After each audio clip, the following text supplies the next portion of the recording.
Hey guys what's up, कैसे हैं आप सभी लोग। बहुत बहुत स्वागत है आप सबका आज के इस अमेजिंग से सेशन में। हम कर रहे हैं फास्ट ट्रैक टैक्सेशन और आज इसका 11th लेक्चर मैं आपके सामने लेकर आ गया हूं। हम पांचों हेड्स कंप्लीट कर चुके हैं, हम क्लबिंग सेट ऑफ कर चुके हैं और अब हम लोग करने जा रहे हैं deductions from gross total income. Right, पांचों हेड्स हो गए, फिर क्लबिंग ऑफ इनकम हो गया, set of and carry forward हो गया और अब हम लोग करेंगे deductions from gross total income और उसके बाद कुछ कुछ और टॉपिक्स करेंगे। टीडीएस टीसीएस हमारा बचा है, रिटर्न फाइलिंग बचा है, एग्जेम्प्ट इनकम्स बचा है। तो बहुत मजा आएगा। तो अब ये जो deductions from gross total income वाला चैप्टर है, ये 2 सेशंस में कंप्लीट होगा। Right, so today is gonna be lecture 1 और उसके बाद फिर कल हम लोग इस वाले सेशन को कंप्लीट कर पाएंगे, इस वाले चैप्टर को कंप्लीट कर पाएंगे। हो सकता है क्लासेस थोड़ी सी लंबी चले क्योंकि मैं कॉम्प्रिहेंसिव कवरेज करवाना चाह रहा हूं इस वाले चैप्टर की।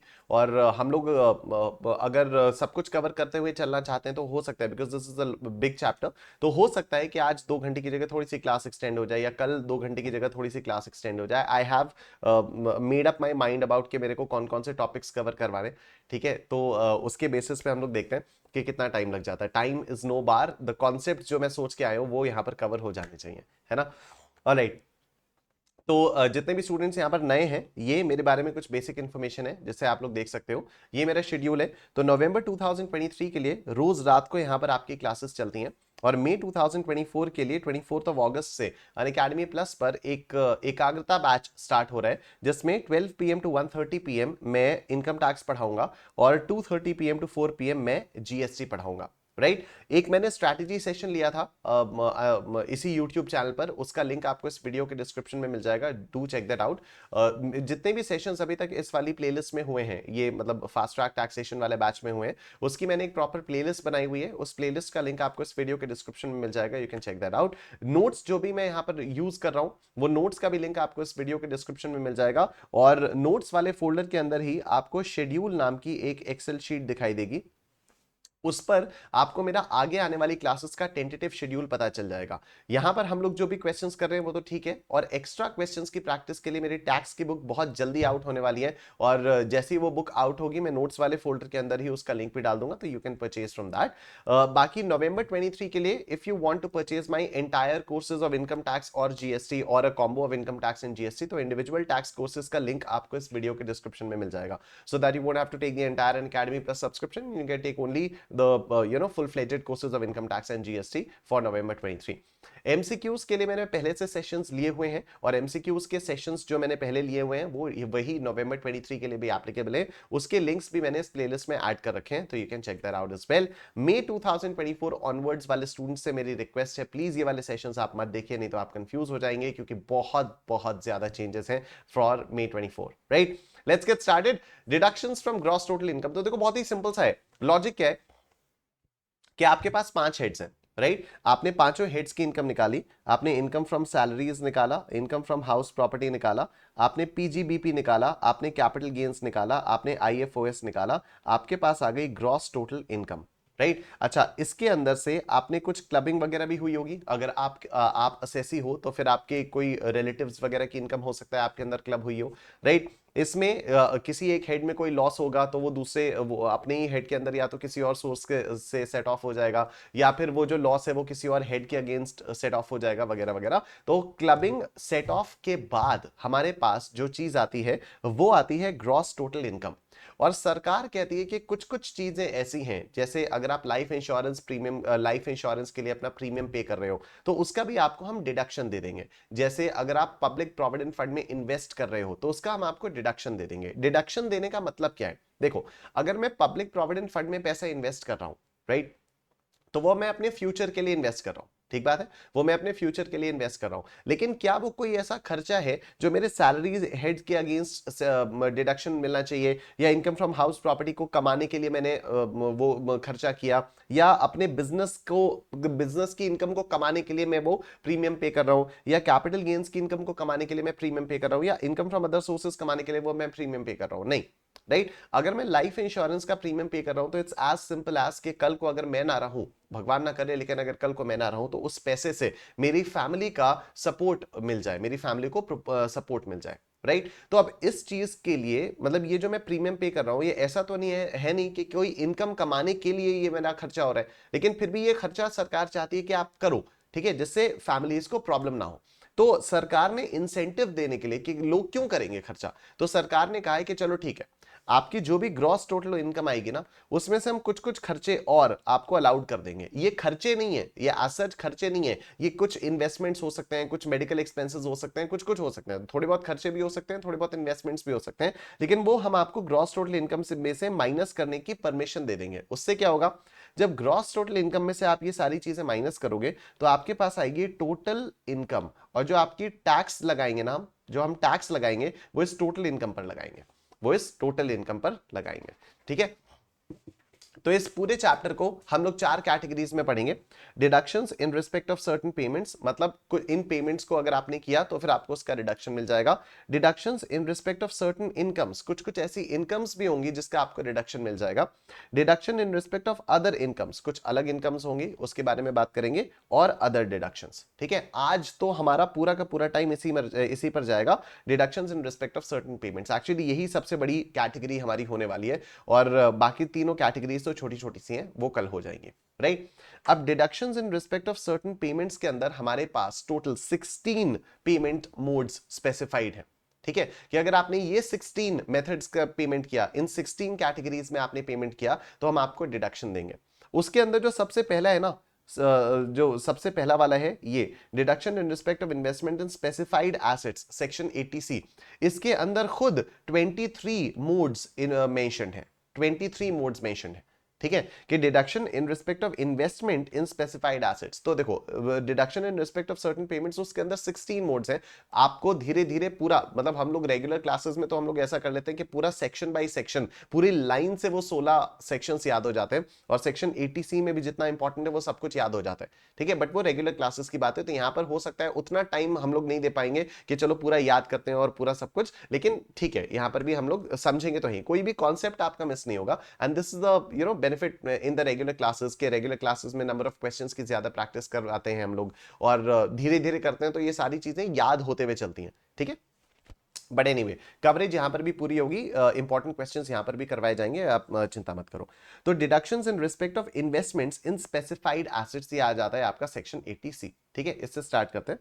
तो section 80C provides for a deduction from gross total income of savings in specified modes of investments. ठीक है, सेक्शन 80C पूरा का पूरा सेविंग्स के बारे में बात करता है कि अगर आपने इसमें इन्वेस्ट किया, इसमें इन्वेस्ट किया, इसमें इन्वेस्ट किया, तो हम आपको डिडक्शन दे देंगे।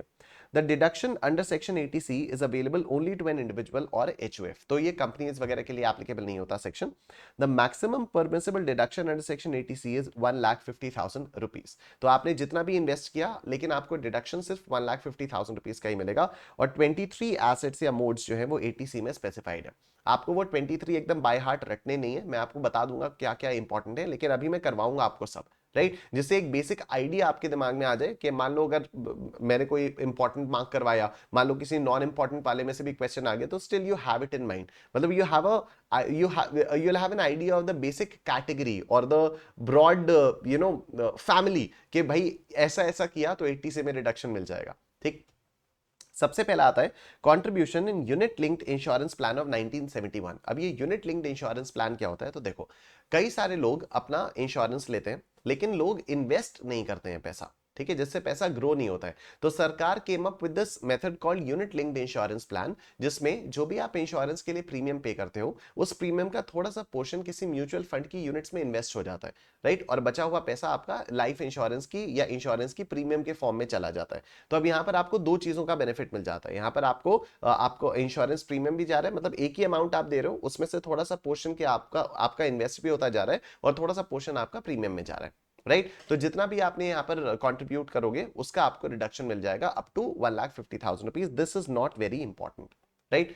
दूसरा, mode to contribution in unit linked insurance plan of LIC mutual fund, same चीज हो गई, this is also not very important. Next, premium paid in respect of life insurance policy, this is very important, ये बहुत important है। तो देखो क्या होता है, जब आप लाइफ इंश्योरेंस पॉलिसी लेते हो ना, तो उसमें आपके साथ दो चीजें होती हैं, ठीक है, दो चीजें होती हैं। एक तो आप उसमें प्रीमियम पे करते हो, इस प्रीमियम का डिडक्शन आपको मिलता है सेक्शन 80C में, मतलब आपने जितना भी प्रीमियम किया उसका आपको डिडक्शन मिल जाएगा ग्रॉस टोटल इनकम से अंडर सेक्शन 80C, ठीक है। जब ये पॉलिसी मैच्योर होगी तो मैच्योरिटी पर आपको कुछ पैसा मिलता है, या तो आपकी डेथ पर मैच्योर होगी या तो डेथ से पहले प्रॉपर्टी मैच्योर हो जाएगी और आपको पैसा मिल जाएगा, एक लमसम पैसा मिल जाएगा। तो ये जो लमसम पैसा मिलता है ना मैच्योरिटी पर, ये एग्जेम्प्ट होता है, ये एग्जेम्प्ट होता है अंडर सेक्शन 10(10)(d).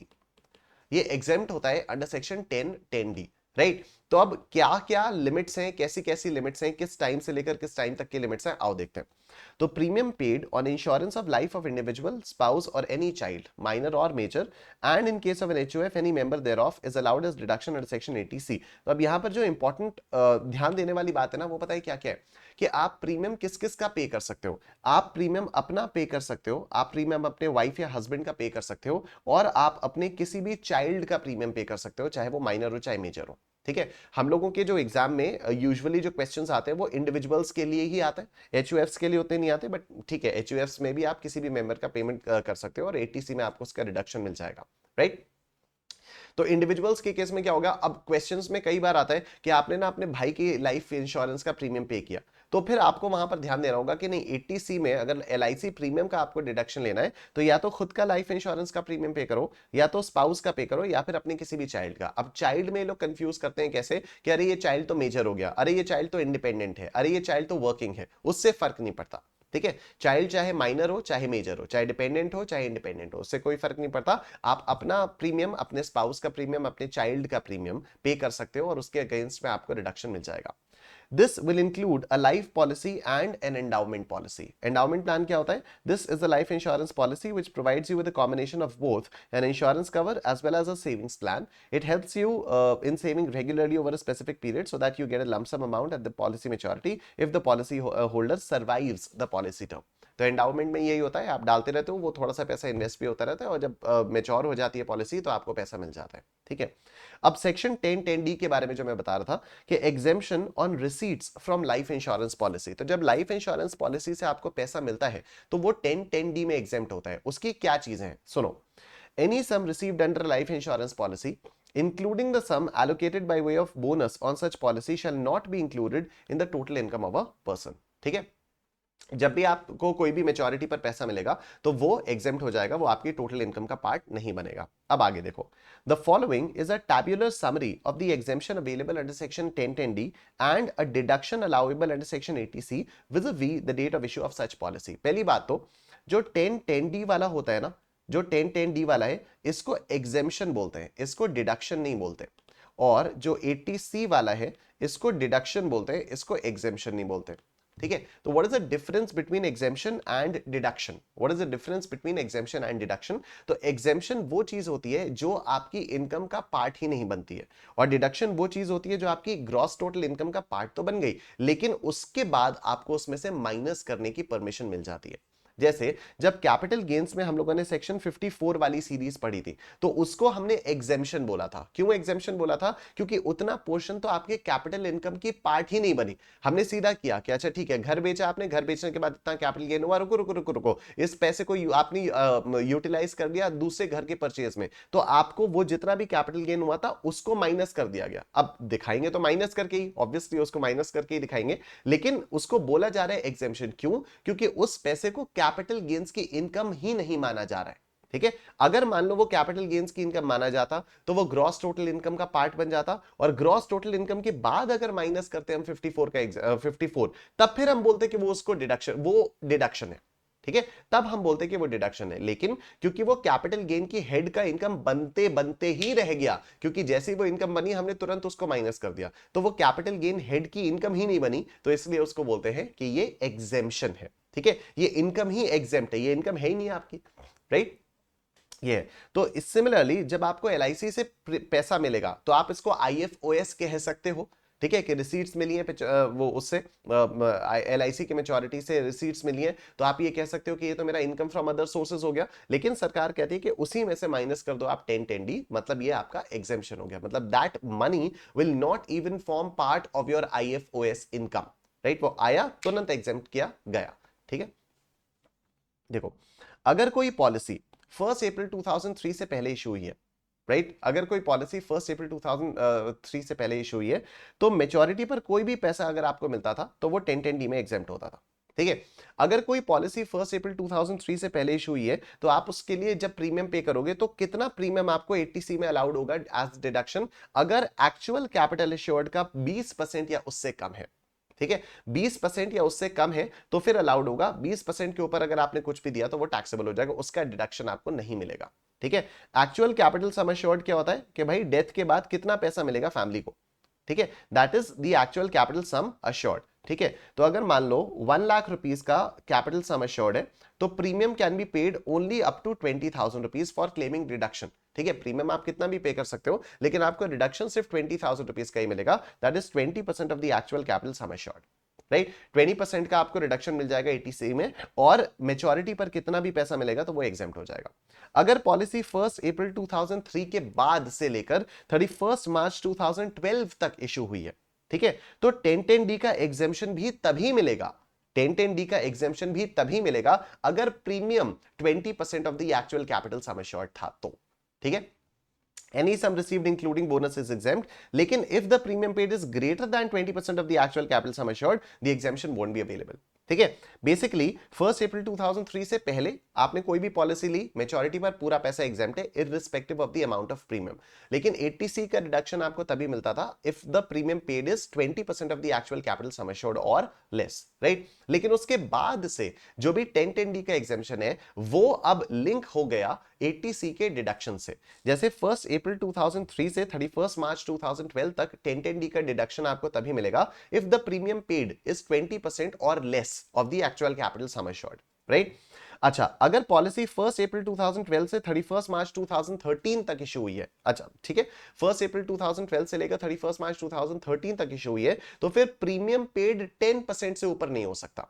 ठीक है, प्रीमियम पेड 10% से ऊपर नहीं हो सकता, मतलब 80C का डिडक्शन आपको तभी मिलेगा if the premium paid is up to 10% of the actual capital sum assured. 10% के ऊपर का डिडक्शन आपको नहीं मिलेगा, और अगर 10% प्रीमियम है तभी आपको 1010D में एग्जेम्पशन भी मिल जाएगा। 1 अप्रैल 2013 से लेकर आज तक, 1 अप्रैल 2013 के बाद अगर आपने कोई पॉलिसी ली है तो भी 10% और 10% की ही लिमिट है। ठीक है, 10% और 10% की लिमिट है, मतलब 10% अगर आपने एक्चुअल कैपिटल सम एश्योर्ड का प्रीमियम पे किया है तभी आपको 80C का रिडक्शन मिलेगा और तभी आपको 1010D का एग्जेम्पशन भी मिल जाएगा। But now the question arises कि अगर 1 अप्रैल 2013 के बाद भी सेम लिमिट्स हैं तो फिर इसको अलग से बनाने की जरूरत क्या थी? यहां पर ये 1 अप्रैल 2014 से लेकर इनफाइनाइटली कर देते, 1 अप्रैल 2012 से लेकर इनफाइनाइटली कर देते। क्यों पहले 1 अप्रैल 2012 और उसके बाद 31 मार्च 2013 का एक साल की विंडो बनाई? क्योंकि 1 अप्रैल 2013 के बाद इसमें एक अमेंडमेंट आया। क्या अमेंडमेंट आया? कि अगर आपने पॉलिसी ली है for a person who is suffering from a disability under section 80U और 80DDB, ठीक है, अगर कोई ऐसा पर्सन है आपने उसके लिए लाइफ इंश्योरेंस लिया है जो बंदा डिसेबिलिटी जो बंदा डिसेबिलिटी से सफर कर रहा है अंडर सेक्शन 80U और 80DDB, तो उस केस में अगर आप 15% भी प्रीमियम पे करते हो तो वो 80C में अलाउड हो जाता है एज डिडक्शन और 1010D में उसका एग्जेम्पशन भी मिल जाता है। ठीक है, तो sum assured is allowed as deduction under section 80C, sorry, premium paid to the extent of 15% of actual capital sum assured is allowed as deduction. Right, और अगर प्रीमियम पेड 15% से ज्यादा है तब exemption will not be available, मतलब exemption भी आपको 1010D का मिल जाएगा 15% के उस पे, बाकियों के लिए वही है 10%। एक शॉर्ट में आपको बता देता हूं, before 1 April 2003 20% of the actual capital sum assured, after 1 April 2000 from 1 April 2003 till 31st March 2012 20% of the actual capital sum assured, from 1 April 2012 से लेकर infinitely 10% of the actual capital sum assured, लेकिन 1 April 2013 से अभी तक 10% तो है ही, पर अगर डिसेबल्ड बंदे के लिए आपने किया है तो फिर 15% भी अलाउड है। एग्जेम्पशन अंडर 1010D के बारे में अगर मैं बात करूं तो अगर आपने पॉलिसी ली है अप टू 1 अप्रैल 2003 तो कोई लिमिट नहीं है, जितना भी पैसा मिला कंप्लीटली एग्जेम्प्ट। 1 अप्रैल 2003 से लेकर 31 मार्च 2012 अगर प्रीमियम पेड 20% तक है तभी आपको एग्जेम्पशन मिलेगा। 1 अप्रैल 2012 के आगे अगर प्रीमियम पेड 10% तक है तभी आपको एग्जेम्पशन मिल जाएगा। ठीक, अच्छा आगे देखो, any sum received on the death of a person would not be included in the total income of the person. The condition of payment of premium of 10% or 15% or 20% would not be applicable in such case. ठीक है, तो 1010D का exemption की limits हम तभी देखेंगे अगर person जिंदा है और उसको पैसा मिल रहा है। अगर उसकी डेथ हो चुकी है और डेथ पर पैसा मिल रहा है तो फिर वो एग्जेम्प्ट ही है, तो उसमें हम नहीं देखेंगे। ठीक है, Exceptions. Any sum received on account of death of dependent disabled is not exempt. Dependent disabled क्या होता है? एक disabled बंदा जो completely आपके ऊपर dependent है, ठीक है, अगर उसकी death हो जाती है तो फिर वो पैसा exempt नहीं होगा, वो पैसा taxable हो जाएगा. Any sum received under a Keyman insurance policy is also not exempt. So we know what Keyman insurance policy is.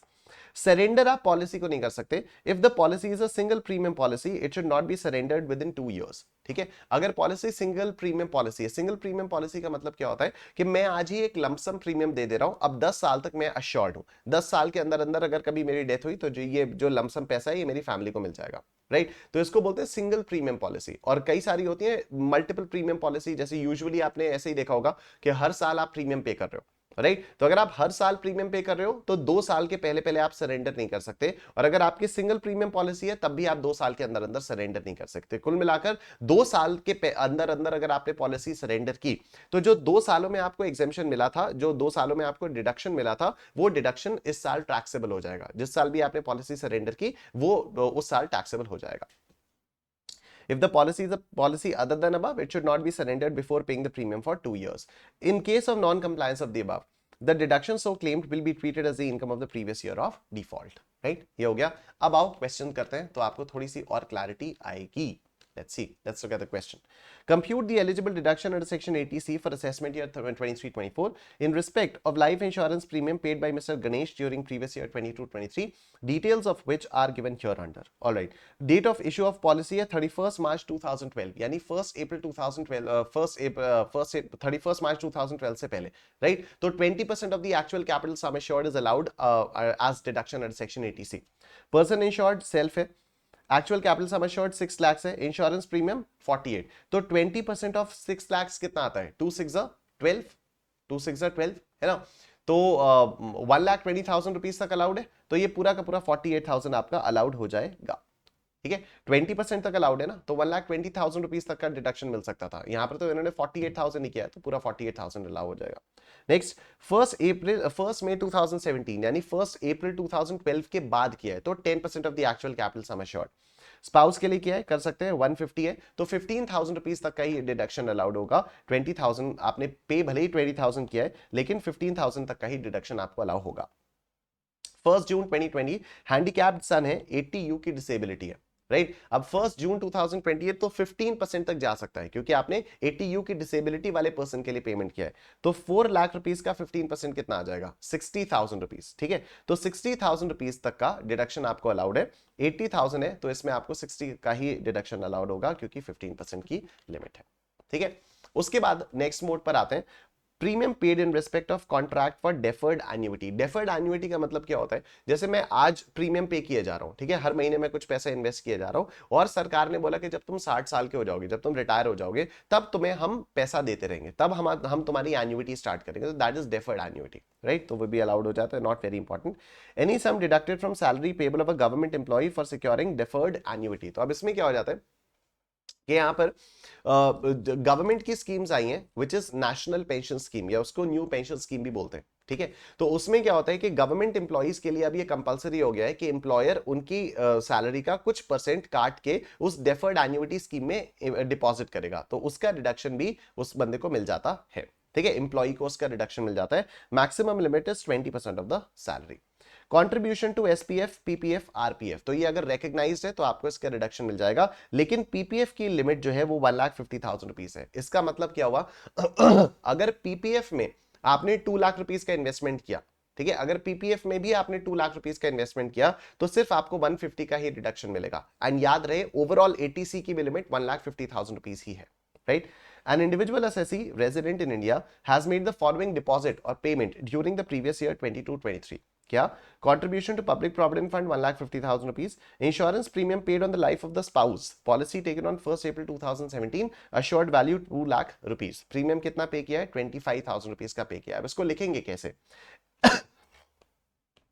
ATC में, अच्छा बाय द वे ये वाला बहुत इंपॉर्टेंट है, ठीक है, दिस इज वेरी इंपॉर्टेंट. तो एटीसी में क्या होगा? एटीसी में एक तो लाइफ इंश्योरेंस पॉलिसी वाला कितना मिलेगा आपको? 20,000 रुपीज का रिडक्शन मिल जाएगा.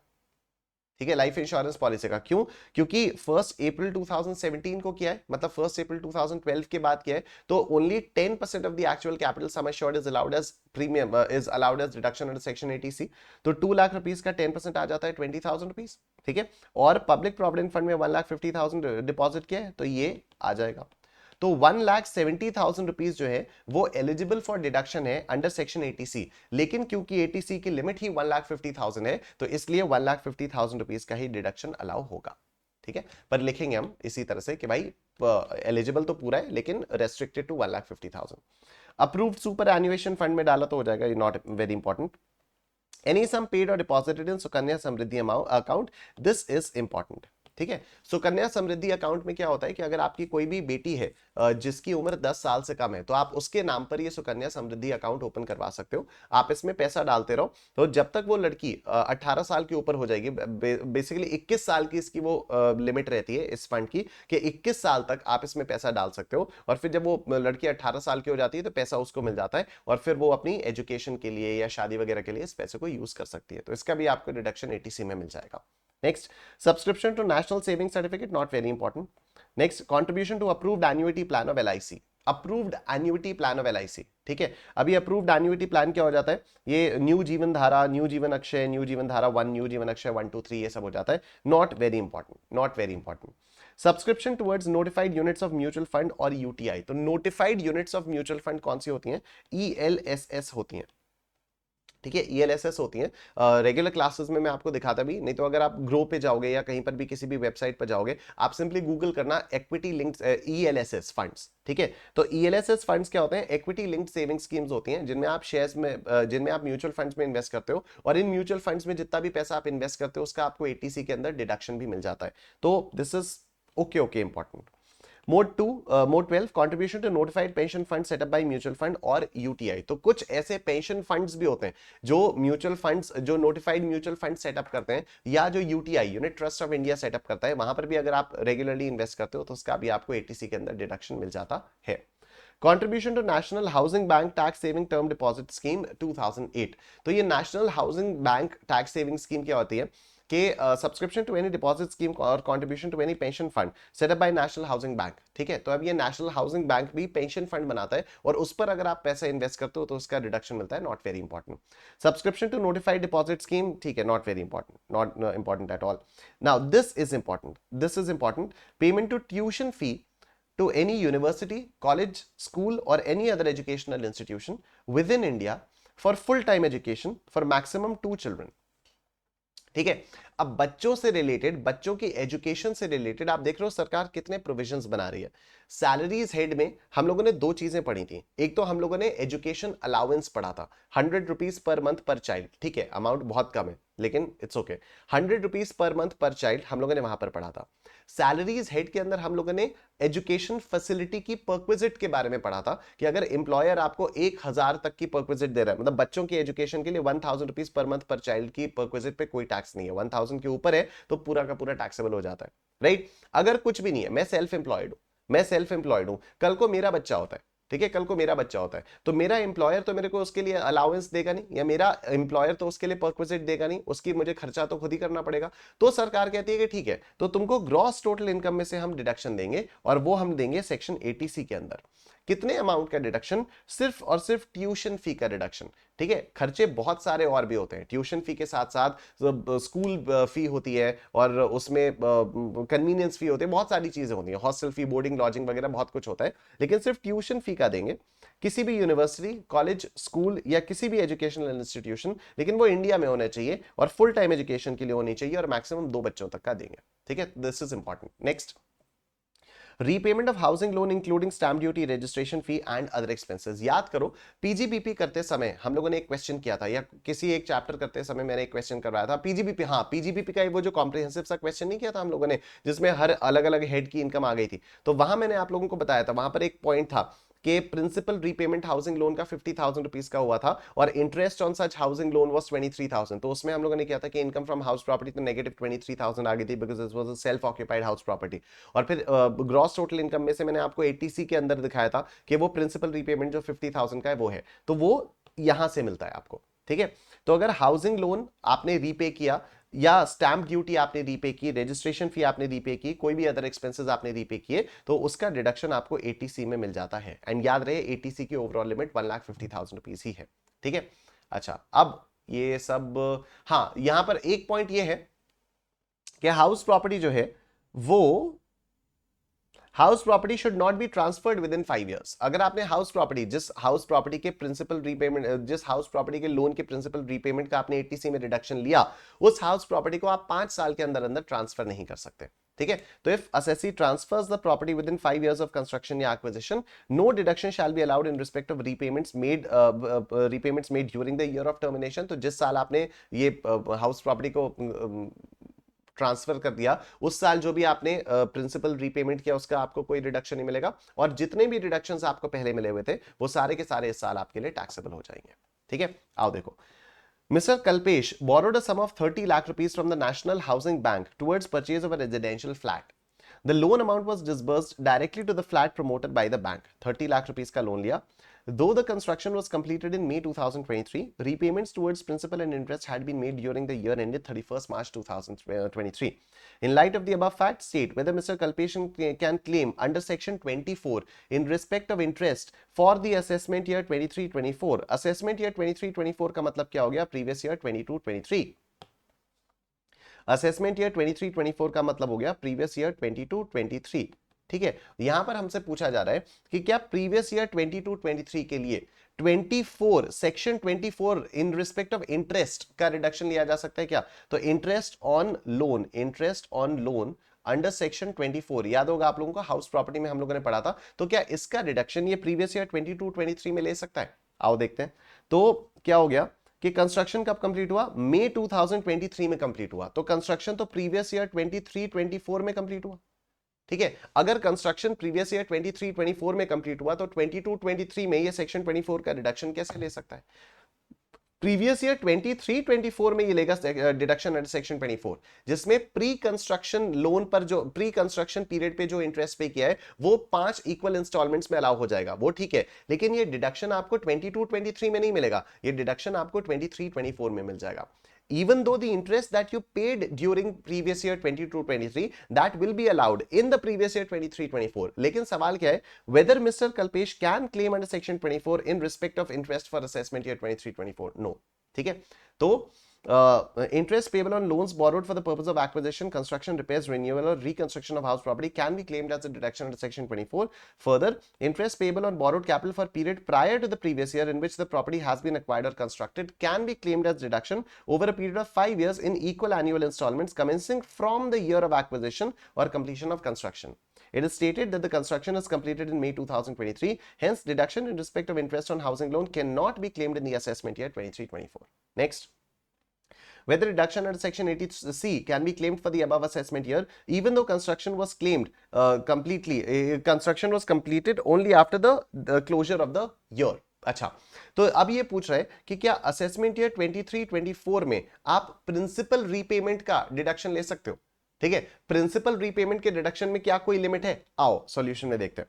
Section 80C is attracted where there is any payment for the purpose of purchase or construction of a residential house property, the income from which is chargeable to tax under the head income from house property. ठीक है, तो however deduction is prima facie eligible only if the income from such house property is chargeable to tax under the head income from house property. ठीक है, तो यहां पर ये बोला गया है कि 80C में जो प्रिंसिपल रीपेमेंट का डिडक्शन आप क्लेम करना चाहते हो वो तभी आपको मिलेगा अगर वो जो हाउस प्रॉपर्टी, किसी हाउस प्रॉपर्टी के लिए आपने लोन लिया है, उसी का आप प्रिंसिपल रीपेमेंट कर रहे हो, उसी का रिडक्शन आप क्लेम करना चाह रहे हो। लेकिन क्या उस हाउस प्रॉपर्टी की इनकम आपके ईयर में इनकम फ्रॉम हाउस प्रॉपर्टी में टैक्सेबल है? अगर हाँ वो टैक्सेबल है तब तो आप एटीसी का रिडक्शन ले लो, नहीं तो मत लो। तो अब प्रीवियस ईयर 22-23 में तो हाउस प्रॉपर्टी का कंस्ट्रक्शन कंप्लीट ही नहीं हुआ था। अगर हाउस प्रॉपर्टी का कंस्ट्रक्शन कंप्लीट नहीं हुआ तो उससे आने वाली इनकम या लॉस, क्या वो इनकम फ्रॉम हाउस प्रॉपर्टी में टैक्सेबल रही होगी इन द प्रीवियस ईयर 22-23? नहीं। अगर नहीं तो एटीसी का रिडक्शन कैसे मिल जाएगा? तो during the assessment year 23-24 there is no such income chargeable under this head, hence deduction under section 80C can not be claimed for the assessment year 23-24। ठीक, अब याद करो जब हम लोग कैपिटल गेन्स पढ़ रहे थे, तो मैंने आपको एक चीज बताई थी, वो जो 4 एक्सेप्शन थे ना। अच्छा, मैं आपको याद कराता हूं, बड़ा मजा आएगा इसमें।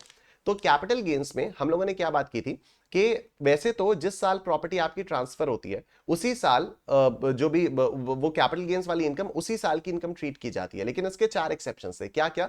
जब आप कैपिटल एसेट को स्टॉक एंड ट्रेड में कन्वर्ट करते हो तो ट्रांसफर तो कन्वर्जन के ईयर में हो जाता है, लेकिन टैक्सेबिलिटी तब अराइज होती है जब वो स्टॉक एंड ट्रेड बिकता है। दूसरा हम लोगों ने पढ़ा था जब आपके कैपिटल एसेट को सरकार कंपलसरीली एक्वायर कर लेती है, तो ट्रांसफर तो कंपलसरी एक्विजिशन वाली ईयर में हो जाता है, लेकिन टैक्सेबिलिटी उस साल होती है जब आपको कॉम्पनसेशन मिलता है, राइट। तीसरा हमने पढ़ा था जब आपका एसेट डिस्ट्रॉय या डैमेज हो जाता है, तो ट्रांसफर तो डिस्ट्रॉय या डैमेज के ईयर में हो जाती है, लेकिन वो उस पर टैक्सेबिलिटी तब अराइज होती है जब आपको इंश्योरेंस कंपनी से क्लेम मिलता है। और चौथा हम लोगों ने पढ़ा था स्पेसिफाइड अग्रीमेंट वाला, जहां पर मेरे पास जमीन थी, आप बिल्डर थे, आप आए मेरी जमीन पे, आपने अपनी बिल्डिंग बनाई और आपने कहा कि कंसिडरेशन के तौर पे मैं अपनी बिल्डिंग के ऊपर की 2 मंजिल आपको दे दूंगा और साथ में कुछ कैश भी दे दूंगा, राइट। और यहां पर हमने कहा था कि ट्रांसफर कब हुआ? जब मैंने अपनी जमीन आपको ट्रांसफर कर दी, आपको अपनी जमीन का पोजेशन दे दिया कि ठीक है अब आप मेरी जमीन पर मकान बना लो। लेकिन टैक्सेबिलिटी कब होगी? टैक्सेबिलिटी तब होगी जब मकान बनकर कंप्लीट होगा, तभी तो ऊपर की जो 2 मंजिल है वो उसकी स्टैंप ड्यूटी वैल्यू ही तो मेरी कंसिडरेशन मानी जाएगी, plus whatever fair whatever money whatever monetary value that you are going to give me.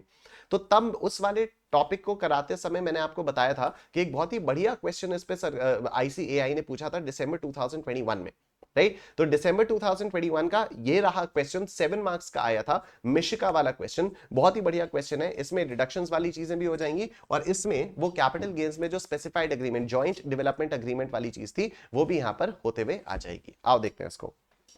Miss Mishika has entered into an agreement with Messrs CVM Build Limited on 25th April 2017 in which she agrees to allow such company to develop a shopping mall। ठीक है, तो अभी मिशिका कौन हो गई? मिशिका हो गई land owner,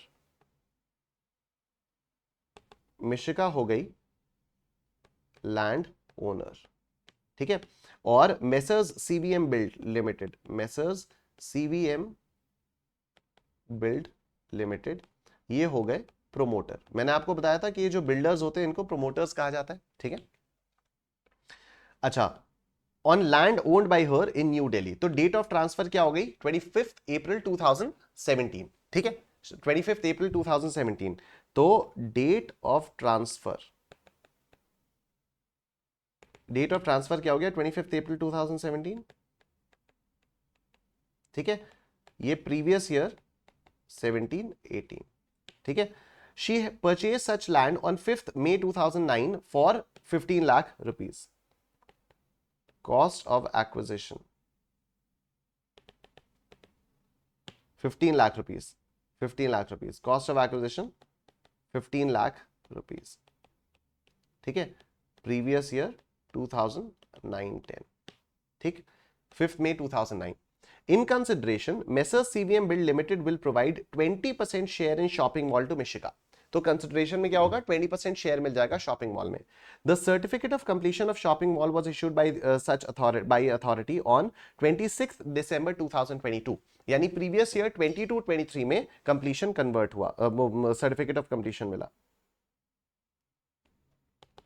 certificate of completion कब मिला? प्रीवियस ईयर 22-23 में, ठीक। On such date stamp duty value of the shopping mall was 4 crore 14 lakh rupees, ठीक है।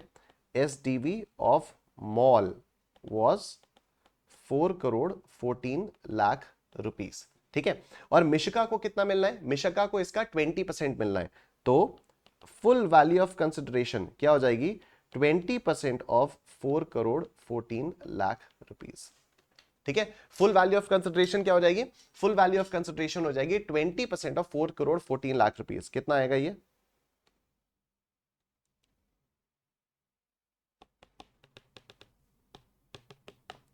₹82,80,000 रुपीज, ठीक है। जितना क्वेश्चन हम लोगों ने अभी तक पढ़ा उसके बेसिस पर क्या हो रहा है कि full value of consideration is 82,80,000 rupees, ठीक है। कॉस्ट ऑफ, अच्छा ये तो आ गया, लेस कॉस्ट ऑफ एक्विजिशन। अब इंडेक्स्ड कॉस्ट ऑफ एक्विजिशन हम कैसे निकालेंगे? तो इंडेक्स्ड कॉस्ट ऑफ एक्विजिशन आपकी आएगी 15 lakh into cost inflation index of the year of transfer, cost inflation index of the year of transfer, ठीक है। अब वैसे तो यहां पर ट्रांसफर 2017-18 में हो गया है, वैसे तो यहां पर ट्रांसफर 2017-18 में हो गया है, लेकिन ये जो फेयर मार्केट वैल्यू या ये स्टैंप ड्यूटी वैल्यू है, ये तो इस साल की निकल के आ रही है ना। तो यहां पर ऐसे केस में आप 15 लाख में मल्टीप्लाई करोगे 331 से, मतलब cost inflation index previous year 22-23 का आप कंसिडर करोगे। ठीक है, नॉर्मली बाकी तीनों केसेस में हम क्या करते थे, कॉस्ट इन्फ्लेशन इंडेक्स हम कब का लेते थे, ईयर ऑफ ट्रांसफर का। ईयर ऑफ ट्रांसफर इस केस में क्या है, 17-18 है, लेकिन कंसिडरेशन डिटरमिन करने के लिए यहां पर कुछ था ही नहीं। कंसिडरेशन डिटरमिन करने के लिए यहां पर कुछ था ही नहीं, तो यहां पर आप जब वो लोगे कॉस्ट इन्फ्लेशन इंडेक्स लोगे, तो आप इसको 331 से मल्टीप्लाई करोगे, इंटू 331 डिवाइडेड बाई 910 का कॉस्ट इन्फ्लेशन इंडेक्स। ठीक है, ये आपका आ जाएगा और इस तरह से आपका लॉन्ग टर्म कैपिटल गेन्स निकल कर आएगा। ठीक है, आगे क्वेश्चन देखते हैं। Subsequently on 18th March 2023, अब 18th March 2023 को she sold her 15% share in shopping mall to Mr. Ketav in consideration of 65 lakh rupees। ठीक है, तो अब इन्होंने यहां पर तो शॉपिंग मॉल में लिया था, अब फिर अपने शॉपिंग मॉल का जो शेयर है 15% शेयर इन्होंने बेच दिया। ठीक है, इन्होंने 15% शेयर जो है वो बेच दिया। ठीक है, तो अब ये 15% शेयर इन शॉपिंग मॉल, 15% अपने खुद का नहीं, 15% शेयर इन शॉपिंग मॉल। ठीक है, तो 4 करोड़ 14 लाख रुपीस का 15% इन्होंने बेच दिया। कितने में बेचा, 65 लाख रुपीस में बेचा। She has also purchased a house on 9th May 2022 in consideration of 46 lakh rupees and occupied for her own residence। ठीक है, एक मकान भी खरीद लिया। Punjab National Bank had sanctioned a loan of 35 lakh 50,000 rupees, which is 80% of the stamp value at the interest rate of 12% per annum on 1st May 2022, and disbursement was made on 1st June 2022. She does not own any residential house on the date of sanction of loan. Principal amount of 1,30,000 rupees was paid during the financial year 22-23. Cost inflation indices आपको ये सब दिए हुए हैं। Compute total income of Miss Mishika for the assessment year 23-24, assuming that she has not opted for the provisions of section 115 BAC. Right? तो वैसे तो it's a very simple question. हम लोग हेड वाइज चलेंगे, हम हेड वाइज चलेंगे। ठीक है, अब हेड वाइज चलेंगे तो फिर हम लोगों को सबसे पहले इनकम फ्रॉम हाउस प्रॉपर्टी देखना होगा। ठीक है, सबसे पहले हम लोग इनकम फ्रॉम हाउस प्रॉपर्टी देखेंगे। तो यहां पर इन्होंने 46 लाख रुपीस का हाउस प्रॉपर्टी खरीदी और 35 लाख 50,000 रुपीस, 35 लाख 50,000 रुपीस पर 35 लाख 50,000 रुपीस का इन्होंने लोन लिया। ठीक है, डिसबर्समेंट लोन का हुआ 1 जून 2022 को। रेट ऑफ इंटरेस्ट है 12% पर आनम, तो 35 लाख 50,000 रुपीस पर 12% के रेट से 10 मंथ्स का इंटरेस्ट लगेगा। और ये प्रॉपर्टी क्योंकि सेल्फ ऑक्यूपेशन के लिए है, फॉर हर ओन रेजिडेंस है, तो फिर यहां पर ग्रॉस एनुअल वैल्यू निल, म्यूनिसिपल टैक्सेस जो भी पे किए हो, नेट एनुअल वैल्यू आपकी निल आ जाएगी। नेट एनुअल वैल्यू में से आप माइनस करोगे क्या, आप माइनस करोगे इंटरेस्ट ऑन लोन। तो ये कितना आता है, 3550 का 12% फॉर 10 मंथ्स, 3550 का 12% फॉर 10 मंथ्स कितना आता है, ये 3,55,000 रुपीज आता है। लेकिन सेल्फ ऑक्यूपाइड प्रॉपर्टी में भी जो इंटरेस्ट ऑन लोन का रिडक्शन है उसकी लिमिट तो 2 लाख तक सीमित है, तो 2 लाख रुपीस तक आपको इसका रिडक्शन मिलेगा, सिर्फ 2 लाख रुपीस तक आपको इसका रिडक्शन मिलेगा, 1,55,000 रुपीस का आपको रिडक्शन नहीं मिलेगा। ठीक है, तो नेट एनुअल वैल्यू आपकी नील आ गई। Interest on housing loan 3,55,000 rupees आया, but this is restricted to 2 lakh rupees, ये आ गया। तो set off against long term capital gains आपका 2 लाख रुपीज यहां पर हो जाएगा। ठीक है, लॉन्ग टर्म कैपिटल गेन्स, अच्छा जो हाउस प्रॉपर्टी का जो लॉस होता है वो कैपिटल गेन्स के अगेंस्ट सेट ऑफ किया जा सकता है ना। 2 लाख रुपए तक का हाउस प्रॉपर्टी का लॉस किसी भी और हेड के अगेंस्ट सेट ऑफ किया जा सकता है, तो वो कैपिटल गेन्स के अगेंस्ट सेट ऑफ हो जाएगा। ठीक है, आओ कैपिटल गेन्स के बारे में बात करते हैं। तो कैपिटल गेन्स के लिए मैंने आपको बताया कि full value of consideration is 82,80,000 rupees. ठीक है, full value of consideration is 82,80,000 rupees. अब इसमें से आप कॉस्ट ऑफ एक्विजिशन माइनस करोगे, 15 लाख रुपीज में आपने ये जमीन खरीदी थी, इंटू 331 डिवाइडेड बाई 148 ये आया। इसमें लॉन्ग टर्म कैपिटल गेन्स आपके ये आ गए हैं। ठीक है, इसमें लॉन्ग टर्म कैपिटल गेन्स आपके ये आ गए हैं। अब सुनो मेरी बात, कोई भी लॉन्ग टर्म कैपिटल एसेट को बेचकर अगर आप रेजिडेंशियल हाउस परचेज करते हो तो फिर आपको 54F का एग्जेम्पशन मिलता है। ठीक है, कोई भी लॉन्ग टर्म कैपिटल एसेट को बेचकर अगर आप रेजिडेंशियल प्रॉपर्टी खरीदते हो, रेजिडेंशियल अकोमोडेशन खरीदते हो, तो आपको 54F का एग्जेम्पशन मिलता है। ये एग्जेम्पशन मिलता है प्रोपोर्शनेट बेसिस पर। ठीक है, हाउस प्रॉपर्टी आप कब तक खरीद सकते हो, अपने कैपिटल एसेट को ट्रांसफर करने के 1 साल पहले तक खरीद सकते हो, या फिर 2 साल बाद तक खरीद सकते हो, और 3 साल का आपका वो है कंस्ट्रक्शन वाला टाइम है। ठीक है, बेचने के 3 साल बाद तक। राइट। अब 54F में अगर हम लोग यहां पर देखें, 54F में हम लोग देखें तो हमारा लॉन्ग टर्म कैपिटल गेन्स कितने का निकल कर आया है, 4925,270। और मकान कब खरीदा, मकान आपने खरीदा 9 मई 2022 को, 9 मई 2022 को, ठीक है। अच्छा, ट्रांसफर एक्चुअली तो 17-18 में हो गया था, ट्रांसफर एक्चुअली तो 17-18 में हो गया था, लेकिन मैंने आपको क्या बताया कि क्योंकि प्रॉपर्टी की कंसिडरेशन डिटरमिन ही तब की जा सकती थी जब प्रॉपर्टी बन जाए, तो इसलिए हम यहां पर ईयर ऑफ ट्रांसफर भी यही वाला मान रहे हैं, तभी हम लोग यहां का वही ले रहे हैं, जो कॉस्ट इन्फ्लेशन इंडेक्स है वो भी 22-23 का ही ले रहे हैं, ठीक है। तो अब 26 दिसंबर 2022 को कंप्लीशन सर्टिफिकेट मिला, इसके एक साल पहले के अंदर अंदर नया मकान खरीद लिया गया। हाँ, नया मकान खरीद लिया गया। तो क्योंकि नया मकान खरीद लिया गया और ये रेजिडेंशियल हाउस प्रॉपर्टी बेचकर रेजिडेंशियल हाउस प्रॉपर्टी नहीं खरीदी, ठीक है, कि अगर ऐसा होता तो सेक्शन 54 का एग्जेम्पशन मिलता। यहां तो कोई भी और लॉन्ग टर्म कैपिटल एसेट बेचकर आपने प्रॉपर्टी खरीदी है, तो यहां पर आपको 54F का एग्जेम्पशन मिलेगा, राइट। अब बेचने के एक साल पहले के अंदर अंदर आपने प्रॉपर्टी खरीद ली, 46 लाख रुपीस की आपने प्रॉपर्टी खरीदी है, 46 लाख रुपीस की, ठीक है। और कैपिटल गेन्स कितना हुआ है, कैपिटल गेन्स हुआ है 4925,270। तो भाई अगर आप फुल वैल्यू ऑफ कंसिडरेशन यानी 82,80,000 रुपीस आप इन्वेस्ट करते हैं नई प्रॉपर्टी में, अगर आप 82,80,000 रुपीस इन्वेस्ट करते पूरी प्रॉपर्टी में, तब तो आपको 4925,270 का आपको पूरा का पूरा एग्जेम्पशन मिल जाता।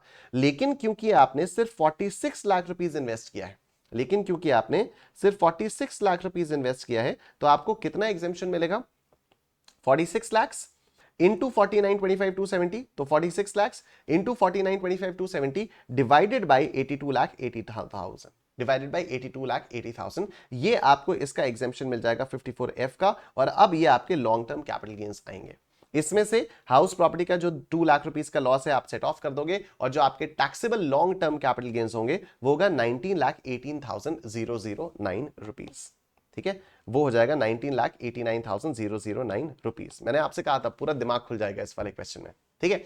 अब आओ देखो, इसने उसके बाद क्या किया, मार्च में अपना शॉपिंग मॉल का 15% शेयर अपना बेच दिया, ठीक है। तो अब 15% शेयर कितने में बेचा, 65 लाख रुपीस में बेचा, तो full value of consideration 65 lakh rupees आएगी। ये शॉपिंग मॉल कंस्ट्रक्ट हुआ था दिसंबर में, मार्च में बेच दिया, तो 2 साल से कम के लिए मूवेबल प्रॉपर्टी होल्ड की, तो शॉर्ट टर्म कैपिटल एसेट आ जाएगा। तो यहां पर cost of acquisition 15% of 4 crore 14 lakh rupees ये आपका चला जाएगा, और 2,90,000 रुपीस आपका शॉर्ट टर्म कैपिटल गेन हो जाएगा। ग्रॉस टोटल इनकम आपकी आ जाएगी, income from house property which was nil, फिर long term capital gains which was this, और short term capital gains which was this. एक सवाल और हो सकता है आपके मन में आए, और अगर नहीं आ रहा तो मैं आपसे पूछ ले रहा हूं कि जो हाउस प्रॉपर्टी का 2 लाख रुपीस का लॉस था, जो हाउस प्रॉपर्टी का 2 लाख रुपीस का लॉस था, वो कैपिटल गेन्स के अगेंस्ट आप सेट ऑफ कर सकते थे, ठीक है। अब कैपिटल गेन्स आपके पास दो टाइप के हैं, शॉर्ट टर्म भी है और लॉन्ग टर्म भी है।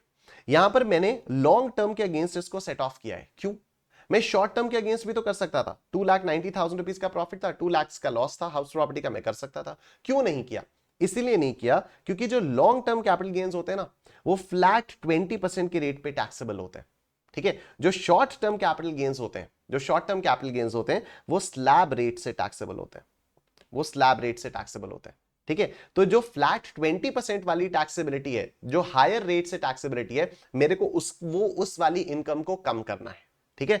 तो अगर मैं इसको शॉर्ट टर्म से करता, अगर मैं इसको शॉर्ट टर्म से करता तो क्या होता कि ये 2,90,000 है, 2,90,000 है, इसमें से 2 लाख में माइनस कर देता, इसमें से 2 लाख में माइनस कर देता, 90,000 आता मेरा, 90,000 रुपीज आ जाता, ठीक है। अब लेकिन यहां पर ये पूरा का पूरा 21,89,009 जो है, ये मेरा 20% के रेट से टैक्सेबल हो जाता, ठीक है। तो इतना दिमाग लगाकर हम लोगों ने इस तरह से किया कि लॉन्ग टर्म कैपिटल गेन्स के अगेंस्ट इसको सेट ऑफ कर दिया है, राइट। अब यहां पर प्रिंसिपल रीपेमेंट कुछ हुआ था क्या, यहां पर principal amount of 130 was paid during the financial year 22-23, तो इसीलिए ये वाला 80C में आपको यहां पर डिडक्शन मिलेगा, और आपकी जो टोटल टैक्सेबल इनकम है दैट विल बी 21,49,009 या 21,49,010, ठीक है। तभी मैंने आप लोगों को ये वाला क्वेश्चन बोला था कि ये जॉइंट डेवलपमेंट एग्रीमेंट वाला क्वेश्चन है, इसमें थोड़ा सा पोर्शन डिडक्शन से रिलेटेड है, तो ये मैं आप लोगों को बाद में करवाऊंगा, और ये वाला क्वेश्चन हो चुका है। This question came in December 2021 for 7 marks, for 7 marks, ठीक है। चलो आगे हम लोग चलते हैं, ये भी हो गया। मोड नंबर 17 है subscription to certain equity shares और डिबेंचर्स। ये वही ईएलएसएस वाली चीज हो जाती है, तो हो ही गई इसके बारे में। Subscription to certain units of mutual fund, again tax saver ELSS mutual funds. Investment in 5-year term deposit. अब ये देखो 5-year term deposit,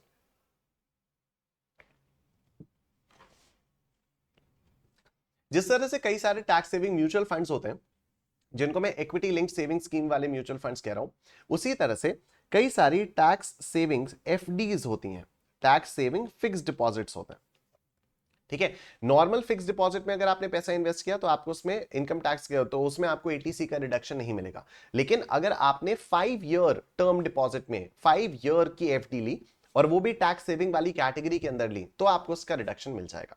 again maximum amount in a year is 1,50,000 rupees. Investment in term deposit for a period not less than 5 years with a scheduled bank and which is in accordance with the scheme framed and notified by government वगैरह वगैरह वगैरह सब। ठीक, subscription to notified bonds issued by NABARD, not very important. Investment in 5-year post office time deposit. ठीक है, तो यहां पर जैसे ये क्या था, 5-year टर्म डिपॉजिट एक बैंक के साथ था, और यहां पर वही है कि पोस्ट ऑफिस टाइम डिपॉजिट में अगर आपने 5 year के लिए इन्वेस्टमेंट किया तो वही वाली बात है। ठीक, आपको उसका रिडक्शन मिल जाएगा। Deposit in senior savings, senior citizen savings scheme rules, not very important. Contribution to additional account under NPS. आओ बात करते हैं सर। तो अभी हम लोग थोड़ी देर में एनपीएस के बारे में बात करेंगे और क्या बढ़िया डिस्कशन हम लोग करने वाले हैं एनपीएस के बारे में। ठीक है, NPS is the national pension scheme. तो साल आई थिंक 2003 या 4 के आसपास ये हो गया था, 2003 या 4 से पहले, यानी ऑलमोस्ट 8 से 20 साल पहले तक कोई भी अगर गवर्नमेंट एम्प्लॉई होता था तो उसको रिटायरमेंट के बाद सरकार पेंशन देती थी। ठीक है, लेकिन उससे सरकार को एक्चुअली बहुत ज्यादा नुकसान होने लग गया, क्योंकि बहुत सारे लोग बहुत लंबी लंबी लंबी लंबी पेंशन्स जो है वो क्लेम करते रहते थे। रिटायरमेंट की एज है क्या 60, उसके बाद लाइफ स्पैन बढ़ने लग गया। ठीक है, तो 90 100 तक जा रहे हैं, तो वो रिटायरमेंट हो रही है तो सरकार उसको पेंशन दिए जा रही है, दिए जा रही है, दिए जा रही है। तो सरकार ने कहा कि अभी ना हम अपनी तरफ से आपको नहीं, बल्कि लेकिन हम एक स्कीम लेकर आए हैं जिसको हम बोलते हैं नेशनल पेंशन स्कीम। राइट, तो नेशनल पेंशन स्कीम में क्या होता है कि हर महीने एम्प्लॉई की सैलरी का 10% या 20% या कुछ भी स्पेसिफाइड परसेंटेज है वो कट जाता है और वो नेशनल पेंशन स्कीम में इन्वेस्ट हो जाता है। राइट, और इक्वल कंट्रीब्यूशन एम्प्लॉयर का भी हो जाता है। तो इसमें क्या हो जाता है कि वो कॉर्पस एक इकट्ठा होता जाएगा और जब आप 60 साल के हो जाओगे तो वो एक लमसम पैसा आपके पास इकट्ठा रहेगा और उसके अकॉर्डिंगली आपको पैसा हम आजीवन देते रहेंगे, लाइफ लॉन्ग पैसा उसके हिसाब से देते रहेंगे। अब एनपीएस के अंदर ना दो अकाउंट्स बनते हैं।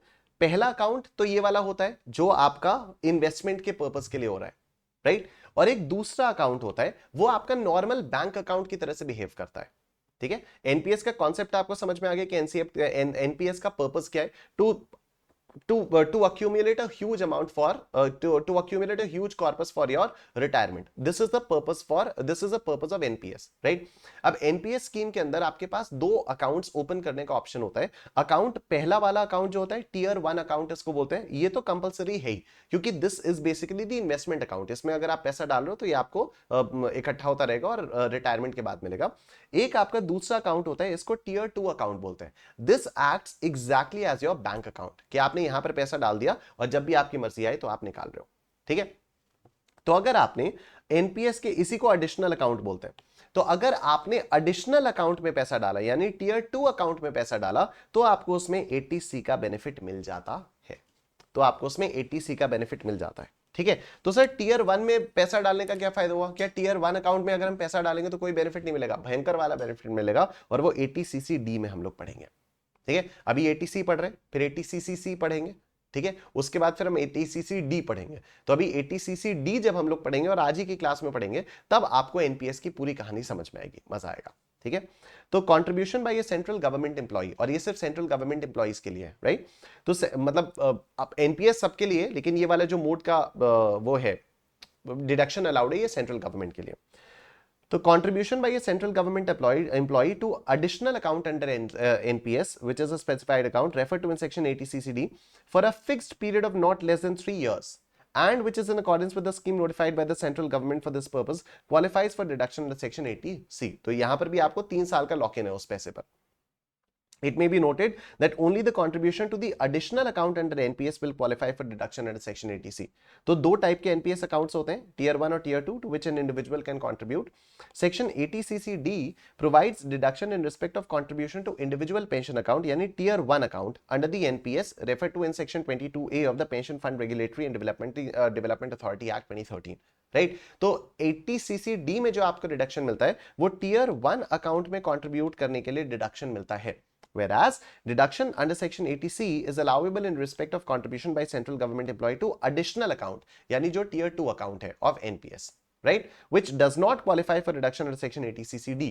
तो tier 2 में जो आपने contribution किया उसका reduction आपको 80CCD में नहीं मिलेगा, उसका reduction आपको 80C में मिलेगा, और tier 1 में जो आपने contribute किया उसका reduction आपको 80CCD में मिलेगा. Thus, tier 2 account is the additional account under NPS, contribution to which would qualify for reduction under section 80C only in the hands of central government employee. तो ये सिर्फ central government employees के लिए होता है.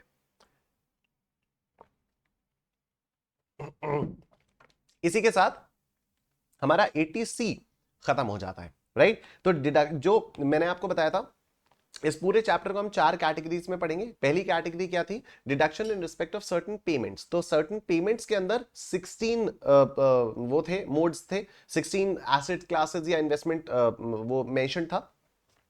तो 16 में से पहला पॉइंट अभी हमारा हुआ है 80C. 16 में से पहला पॉइंट हमारा हो गया है 80C, और अभी हम दूसरा पॉइंट कर रहे हैं 80CCC. ठीक है, तो contribution deduction in respect of contribution to certain pension funds. अब मैं आपको एक ट्रिक बता रहा हूं. सवाल में जो क्वेश्चन आएगा उसमें जहां पर भी जब भी लिखा हो LIC पेंशन फंड में इन्वेस्टमेंट किया, LIC पेंशन फंड, ठीक है, तो अप्रूव्ड पेंशन फंड या अप्रूव्ड LIC पेंशन फंड अगर ऐसा कुछ भी मेंशन्ड है तो उसमें आपको 80CCC का रिडक्शन देना है, और 80CCC में भी 1,50,000 रुपीज की लिमिट प्रिस्क्राइब्ड है. एप्लीकेबिलिटी क्या है? तो this section is applicable to all individuals irrespective of residential status और citizenship. Nature of payment. In order to avail benefit of this section, assessee should contribute to the annuity plan of LIC or any other insurer for receiving pension. ठीक है, लेकिन questions में approved pension fund of LIC आता है, and उसके लिए आपको हमेशा 80CCC का रिडक्शन देना है. 80C में मत कंफ्यूज होना, 80CCC इंस्टीट्यूट ऐसे ही करता है. Contribution should be made by the individual.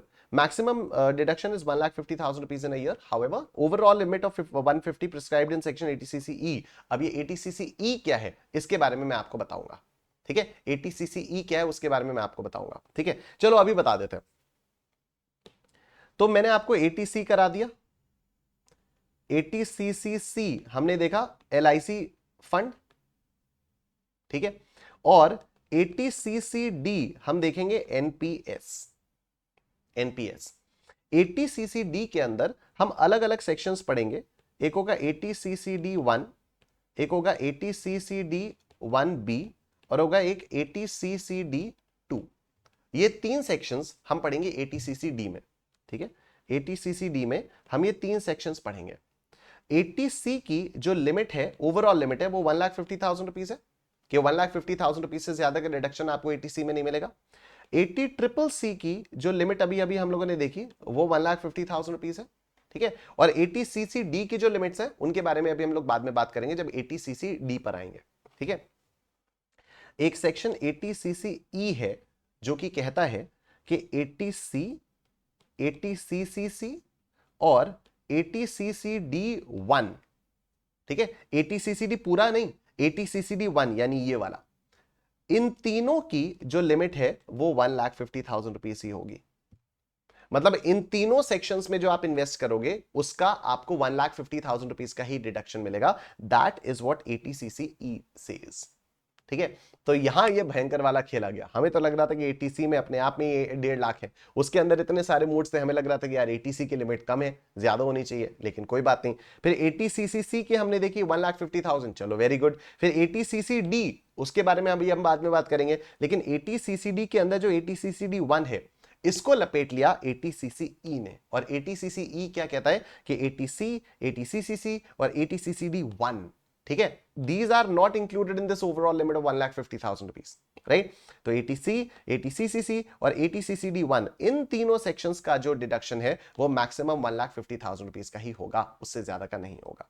ठीक है, तो यहां पर ये लिखा हुआ है 80CCC में कि Maximum deduction allowed under section 80CCC is 1,50,000 rupees in a year. However, the overall limit of 150 prescribed under section 80CCE will continue to be applicable. That is, maximum permissible limit under sections 80CC, 80C, 80CCC और 80CCD1 put together is 1,50,000 rupees.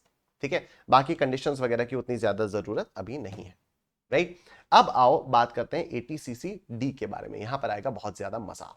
ठीक, तो देखो, as per the restructured defined contribution pension system applicable to new entrants to government service, it is mandatory for persons entering the service of central government on or after 1st January 2004, ठीक है, to contribute 10% of their salary every month towards the pension account. तो employ की, जो government employees होते हैं, उनको अपनी salary का 10% एक पेंशन अकाउंट में डालना होता है. That is the new pension scheme.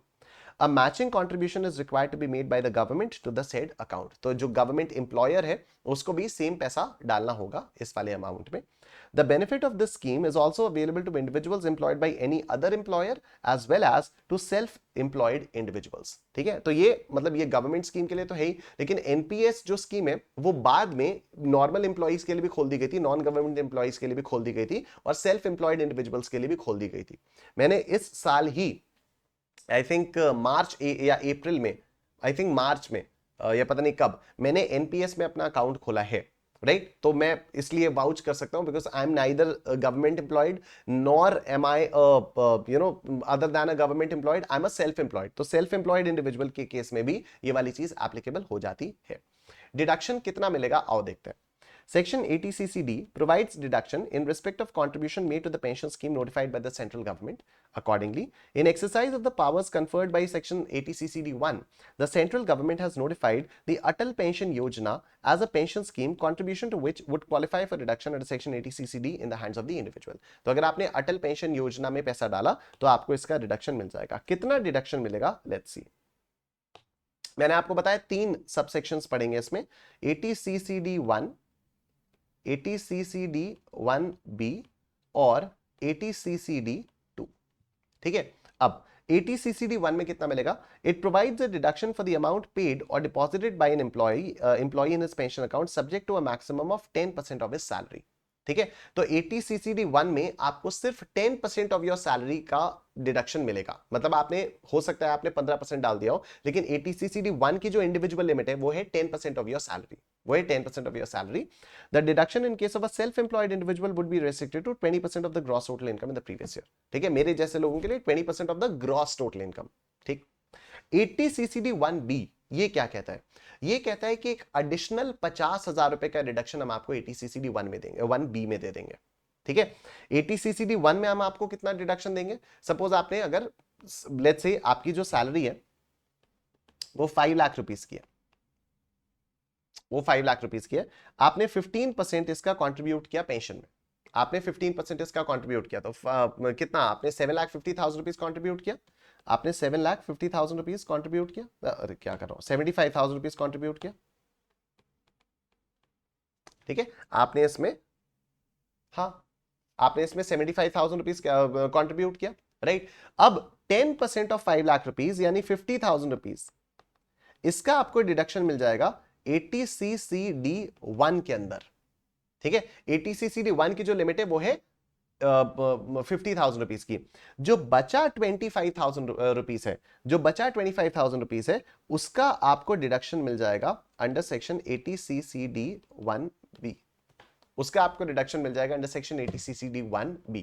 अब इसमें पता है एक छोटा सा इशू टैक्स प्लानिंग को रिलेटेड क्या आता है कि यूजुअली हम करेंगे क्या, हम आप चार्टर्ड अकाउंटेंट्स हम करेंगे क्या कि हम 80CCD1B में 50,000 रुपीस का डिडक्शन ले लेंगे.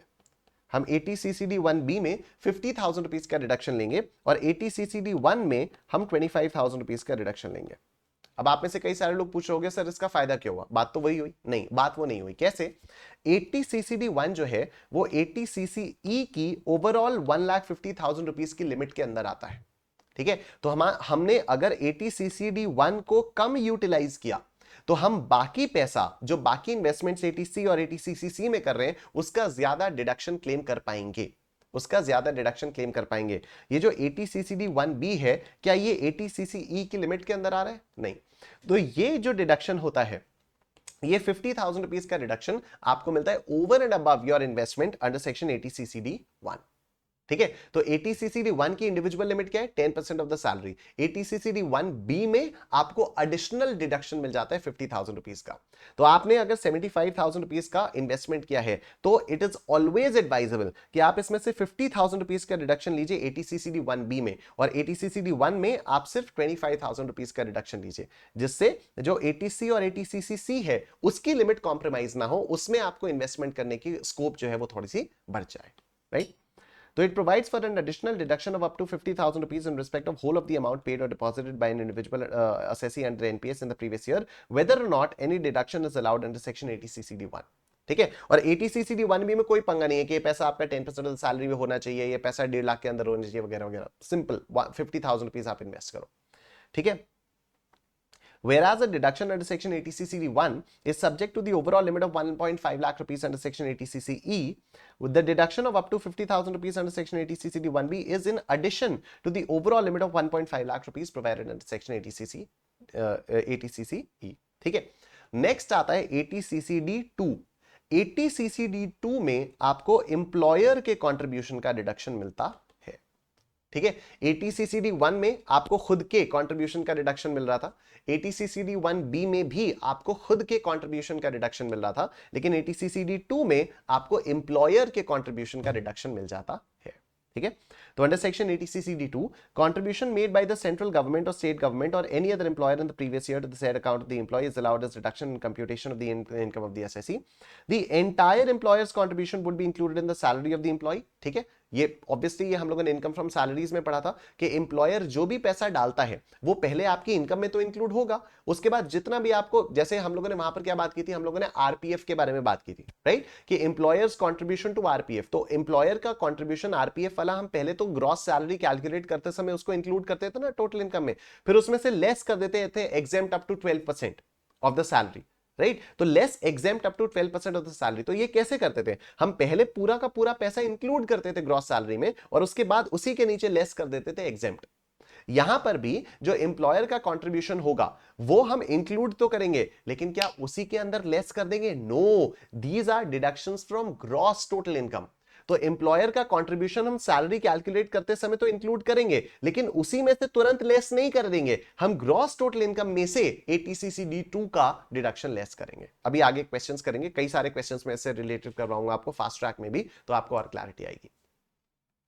However, deduction under section 80CCD2 would be restricted to 14% of the salary in case of contribution made by central government or state government and to 10% of the salary in case contribution made by any other employer.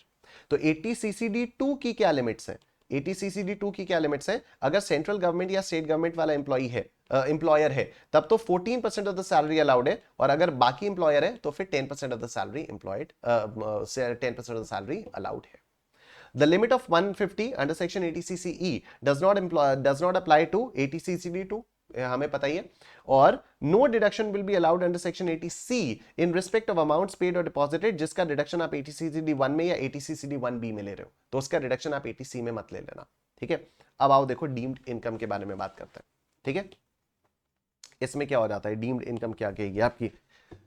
The amount standing to the credit of the assessee in the pension account for which deduction has already been claimed by him under this section, जिसका deduction वो already claim कर चुका है, वो वाला पैसा जो pension account में पड़ा हुआ है, and accretions to such account, और उसमें जो भी इंटरेस्ट वगैरह मिलता रहेगा, shall be taxed as income in the year in which such amounts are received by the assessee or his nominee on closure of the account or his opting out of the said scheme or receipt of pension from annuity plan purchase or taken on such closure or opting out, ठीक है।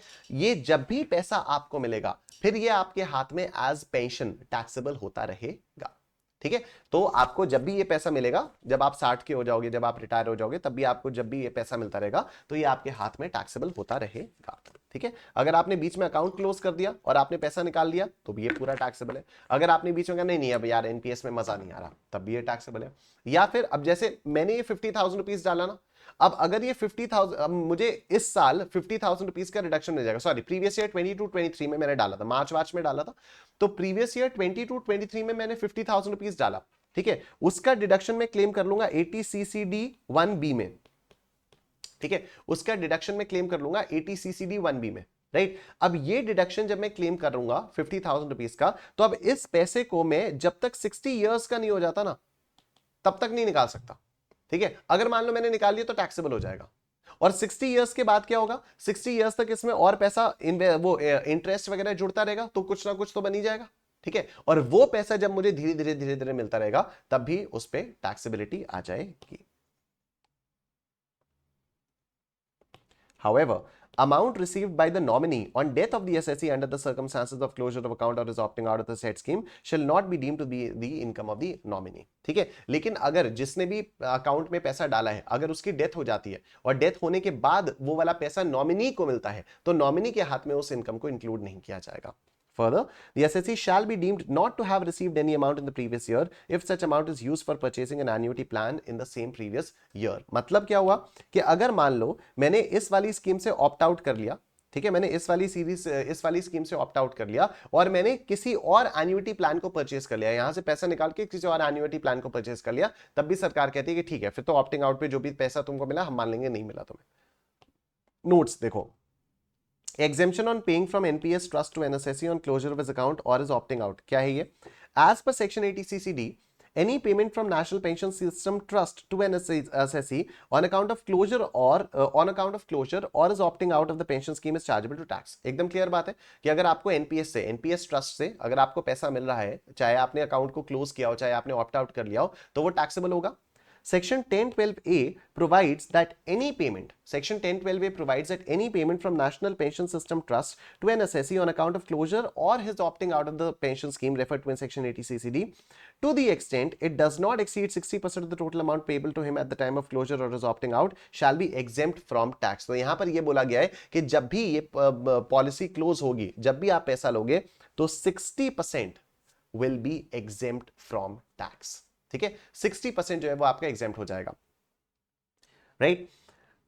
Exemption on payment from NPS trust to an employee on partial withdrawal. तो partial withdrawal में क्या है, मान लो मेरे को जरूरत पड़ गई, मेरे को थोड़ा बहुत पैसा निकालना पड़ गया, तो provide relief to an employee subscriber of NPS. Section 1012B provides that any payment from National Pension System Trust to an employee under the pension scheme referred to in Section 80 CCD on partial withdrawal made out of his account in accordance with the terms and conditions specified in the and regulations made shall be exempt from tax to the extent it does not exceed 25% of the amounts of contribution made by him, ठीक है। तो अगर आपने partially withdraw किया, बीच में कभी partially withdraw किया, तो 25% एग्जेम्पशन होगा। अगर फुल्ली आपने क्लोजर करते समय आपने फुल विथड्रॉ किया या आपने ऑप्ट आउट कर लिया, फुल विथड्रॉ किया, तो 60% का आपका एग्जेम्पशन हो जाएगा। Mr. Srivastav, aged 40 years, a salaried employee of Nirja Limited, was contributing to the National Pension Scheme 50,000 rupees every year since 2016 and was claiming deduction under Section 80 CCD. In December 22, he opted out of the pension scheme and withdrew a lump sum amount of 2 lakh rupees. Is this amount withdrawn taxable? Yes. If yes, what is the taxable amount? Taxable amount है पूरा का पूरा 2 lakh taxable है, लेकिन इसमें 60% का आपका exemption मिल जाएगा, तो 40% ही taxable हो जाएगा, ठीक है। तो 1,20,000 यानी 60% ऑफ दिस ये आपका एग्जेम्प्ट हो जाएगा और 80,000 ही टैक्सेबल हो जाएगा under the head income from other sources, ठीक। उसके बाद हम यहां पर आ जाते हैं, यहां पर ये क्या आ जाता है आपका limit on deductions under section 80C, 80CCD, 80CCD 1, ठीक है। ये आपका बता रहे 80CCE, ठीक है, ये आपको बता रहे 80CCE। अब आओ देखो, this section restricts the aggregate amount of deduction under section 80C, 80CCC, 80CCD1 to 1,50,000 rupees. It may be noted that deduction of up to 50,000 rupees under section 80CCD1B and employer's contribution to pension scheme allowable as deduction under section 80CCD2 in the hands of the employee would be outside the overall limit of 150 stipulated under section 80CCE। इसके बारे में हम बात कर चुके हैं, आओ देखते हैं।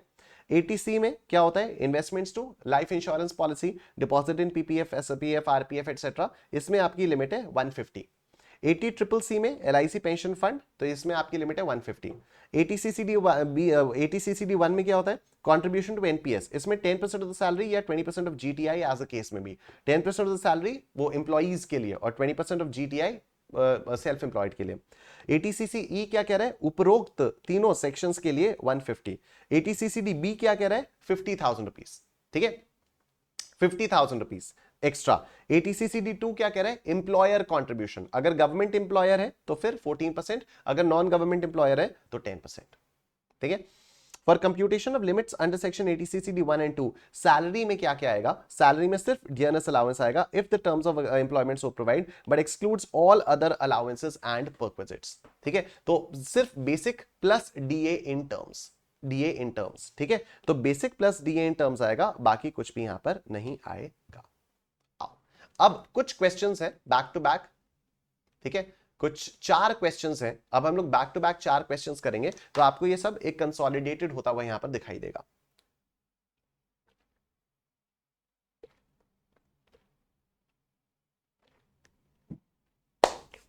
आप लोग फटाफट से वीडियो को कर दो like.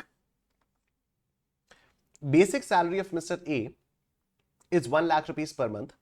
He is entitled to dearness allowance, which is 40% of the basic salary. 50% of the dearness allowance form part of the pay for retirement benefits. ठीक है, both Mr. A and his employer ABC Limited contributes 15% of the basic salary to the pension scheme referred to in 80CCD. Explain tax treatment in respect of such contribution in the hands of Mr. A. कोई दिक्कत वाली बात नहीं, आओ देखते हैं, आओ देखते हैं इसको। तो बेसिक सैलरी है कितनी, 1 लाख इंटू 12 यानी 12 लाख रुपीज। डीए कितना है 40%, लेकिन उसमें से इन टर्म्स कितना है 50%। ठीक है, तो 50% of 40% of 12 lakh rupees, 12 lakh का 40% और इसका 50%, ये डीए इन टर्म्स है, ये डीए इन टर्म्स है। तो 2,40,000 रुपीज ये आ जाता है और 14,40,000 रुपीज आपकी ये सैलरी आ जाती है। अब इंप्लॉई का जो कंट्रीब्यूशन होगा इसका 10% ही अलाउड होगा, इसका 10% अलाउड होगा। तो 80CCD1 के अंदर जो कंट्रीब्यूशन अलाउड है वो 24,000 रुपीज का अलाउड है। ठीक है, ये कर कितना रहा है, ये 15% ऑफ द बेसिक पे कर रहा है, मतलब 12 लाख रुपीज का 15% यानी 1,80,000 रुपीज का ये इन्वेस्टमेंट कर रहा है। ठीक है, 1,18,000 रुपीज का ये इन्वेस्टमेंट कर रहा है, मैंने कुछ गड़बड़ कर दिया क्या, 14,40,000 का 10%, 144, अच्छा 144 अलाउड हो जाएगा 80CCD1 में। ठीक है, 144 अलाउड हो जाएगा 80CCD1 में, और ये कर कितना रहा है, ये 12 लाख रुपीस का 15% इन्वेस्ट कर रहा है यानी 180 कर रहा है। तो 180 माइनस 1,44,000 कितना बचता है 36,000। 80CCD1B में इसको 36,000 का डिडक्शन मिल जाएगा। लेकिन मेरी एडवाइस क्या रहेगी, 80CCD1B में आप पूरा 50,000 रुपीज का रिडक्शन ले लो। ठीक है, और यहां पर आप 130 का रिडक्शन ले लो, यहां पे आप 130 का रिडक्शन ले लो। ठीक है, उसके बाद इंप्लॉयर भी इतना कंट्रीब्यूट कर रहा है, क्या ये गवर्नमेंट इंप्लॉई है, क्या ये गवर्नमेंट है, गवर्नमेंट है, इसके बारे में तो कुछ दिया नहीं है। ठीक है, गवर्नमेंट इंप्लॉयर है, इसके बारे में तो कुछ दिया नहीं है। और अगर गवर्नमेंट इंप्लॉयर है, इसके बारे में कुछ नहीं दिया हुआ है, तो 80CCD2 में इंप्लॉयर्स कंट्रीब्यूशन का 10% ऑफ द सैलरी मिलेगा, मतलब 14,40,000 का 14,40,000 का 10% यानी 1,44,000 रुपीज का रिडक्शन 80CCD2 में मिल जाएगा इस बंदे को। ठीक है, गवर्नमेंट एम्प्लॉयर होता तो 14% ऑफ 14,40,000 मिल जाता, नहीं तो यही मिलेगा। ठीक है, तो ये सब यहां पर लिखा हुआ है, आप लोग यहां पर देख सकते हो। बेसिक सैलरी है, डीएनएस अलाउंस ये है, salary for the purpose of 80CCD ये आ गई, डिडक्शन 80CCD1 में 10% ऑफ दिस, तो ये 144 आ गया, डिडक्शन 80CCDB का फर्दर 150,000 तक मिल सकता है, तो 36,000 बचा हुआ ही आ गया। उसके बाद यहाँ पर ये दिया हुआ है कि ऐसा भी कर सकते थे, in the alternative 50,000 rupees can be claimed as deduction under section 80CCD1B और बैलेंस 130 आप 80CCD1 में ले सकते थे। एम्प्लॉयर का कॉन्ट्रीब्यूशन 80CCD2 में आपको मिल जाएगा 144 का, तो even though the contribution is 180 made by the employer, लेकिन फिर भी आपको 144 का ही मिलेगा 80CCD2 में। ठीक है, आओ नेक्स्ट क्वेश्चन करते हैं, क्वेश्चन नंबर 7। ये देखो, the gross total income of Mr. X for assessment year 23-24 is 8 lakh rupees.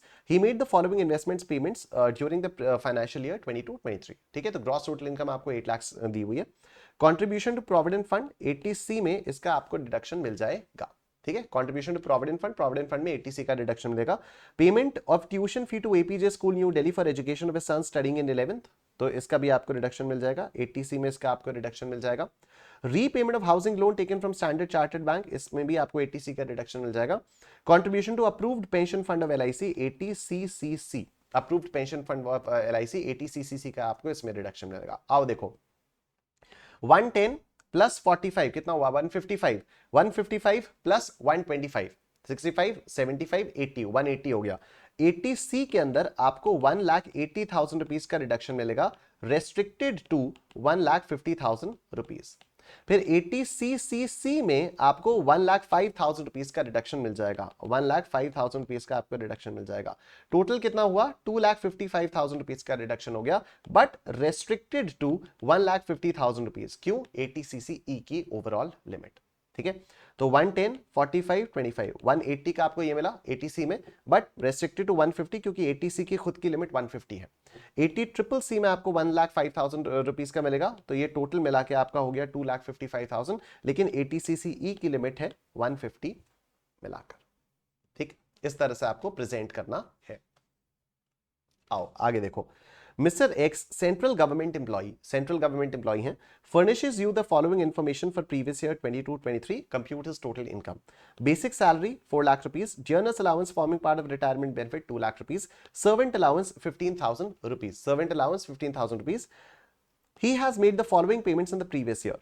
Life insurance premium policy taken on 1st April 15, capital sum assured is this 30,000 rupees. Contribution to pension scheme of central government 14% of the basic salary and DA. Employer also made an equal contribution. Payment to PPF account in his own name 80C में ये आपको reduction मिल गया है। आओ, कोई दिक्कत वाली बात नहीं है। लेट्स सी,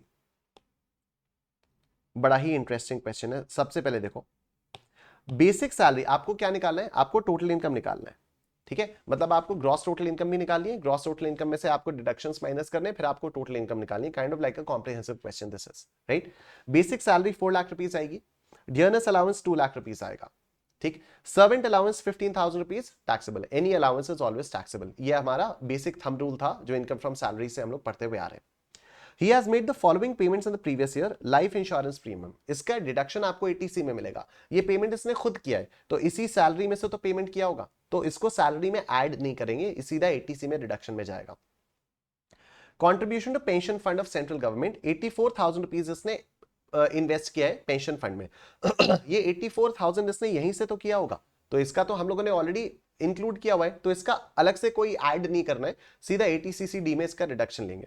लेकिन employer also made an equal contribution, तो जो एम्प्लॉयर का कॉन्ट्रीब्यूशन है वो हमें पहले सैलरी में ऐड करना पड़ेगा। तो 4 + 2 + 15 + 84, तब जाकर हमारी सैलरी आएगी। इसमें से स्टैंडर्ड डिडक्शन हमें 50,000 का माइनस करना होगा, तब हमारी एक्चुअल सैलरी आएगी।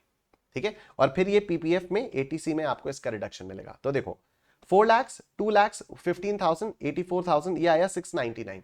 इसमें से स्टैंडर्ड डिडक्शन माइनस किया, तब जाके ये टैक्सेबल सैलरी आई 6,40,000 रुपीज।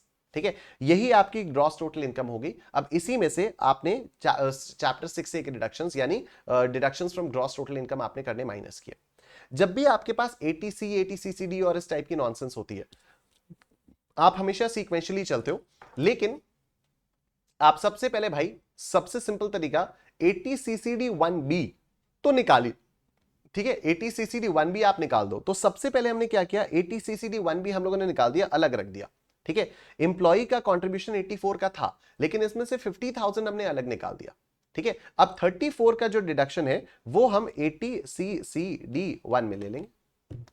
ठीक है, 80CCD 1 में लेंगे। सबसे पहले 80CCD 1 अलग निकाल कर रख दो। अब आप 80C, फिर 80CCC, फिर 80CCD 1, अब आप फिर 80CCD 2, अब आप सीक्वेंशियली चलो। सबसे पहले 80CCD 1 भी निकाल दो। एंड यस, इस वाले चैप्टर में जो सेक्शन नंबर्स है वो इंपॉर्टेंट है, आप फटाफट से वीडियो को लाइक कर दो। ठीक है, इस वाले चैप्टर में सेक्शन नंबर्स इंपॉर्टेंट है। इसमें आपको अगर सेक्शन नंबर्स याद रहेंगे तो आपको खुद क्वेश्चन को सॉल्व करने में आसानी होगी। Even if you don't write the section numbers in the exam, it's absolutely fine, लेकिन अगर आपको सेक्शन नंबर्स याद होंगे तो आपको इस चैप्टर के क्वेश्चंस करने में खुद को काफी आसानी होगी।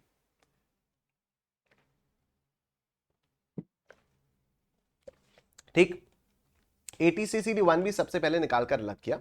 अब आओ 80C।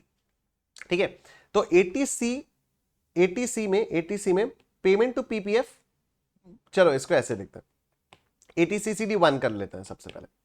ठीक है, 80CCD 1 employees contribution pension fund 34,000 rupees का आपका ये आ गया। ठीक है, अगर हम देखें तो 6 लाख रुपीज का 10% ही तो एम्प्लॉइज कॉन्ट्रीब्यूशन में अलाउड था अंडर सेक्शन 80CCD 1। एटीसीसीडी 1 की लिमिट क्या है? 10% ऑफ द सैलरी। सैलरी में क्या आता है? Basic plus servant, basic plus DA in terms. तो यहां पर basic plus DA in terms is what? 6 lakh rupees. 6 lakh rupees का 10% यानी 60,000 रुपीस का आपको रिडक्शन अलाउड है एटीसीसीडी 1 में। आपने कॉन्ट्रीब्यूशन किया कितना है? आपने कॉन्ट्रीब्यूशन किया है 84,000 रुपीस का। आपने कंट्रीब्यूशन किया कितना है? 84,000 रुपीस का कंट्रीब्यूशन किया है। अगर आपने 84,000 रुपीस का कंट्रीब्यूशन किया है और 50,000 का आपने डिडक्शन ले लिया है अंडर सेक्शन 80CCD 1B, तो 80CCD 1 में आप कितना लोगे? 34,000 का ही लोगे। और 80CCD 1 की लिमिट क्या थी? 10% of salary which was 60,000 rupees.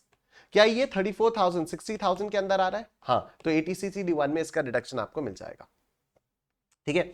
फिर life insurance premium 10% of 2,50,000 rupees. अच्छा, लाइफ इंश्योरेंस प्रीमियम इसने कितना लिया?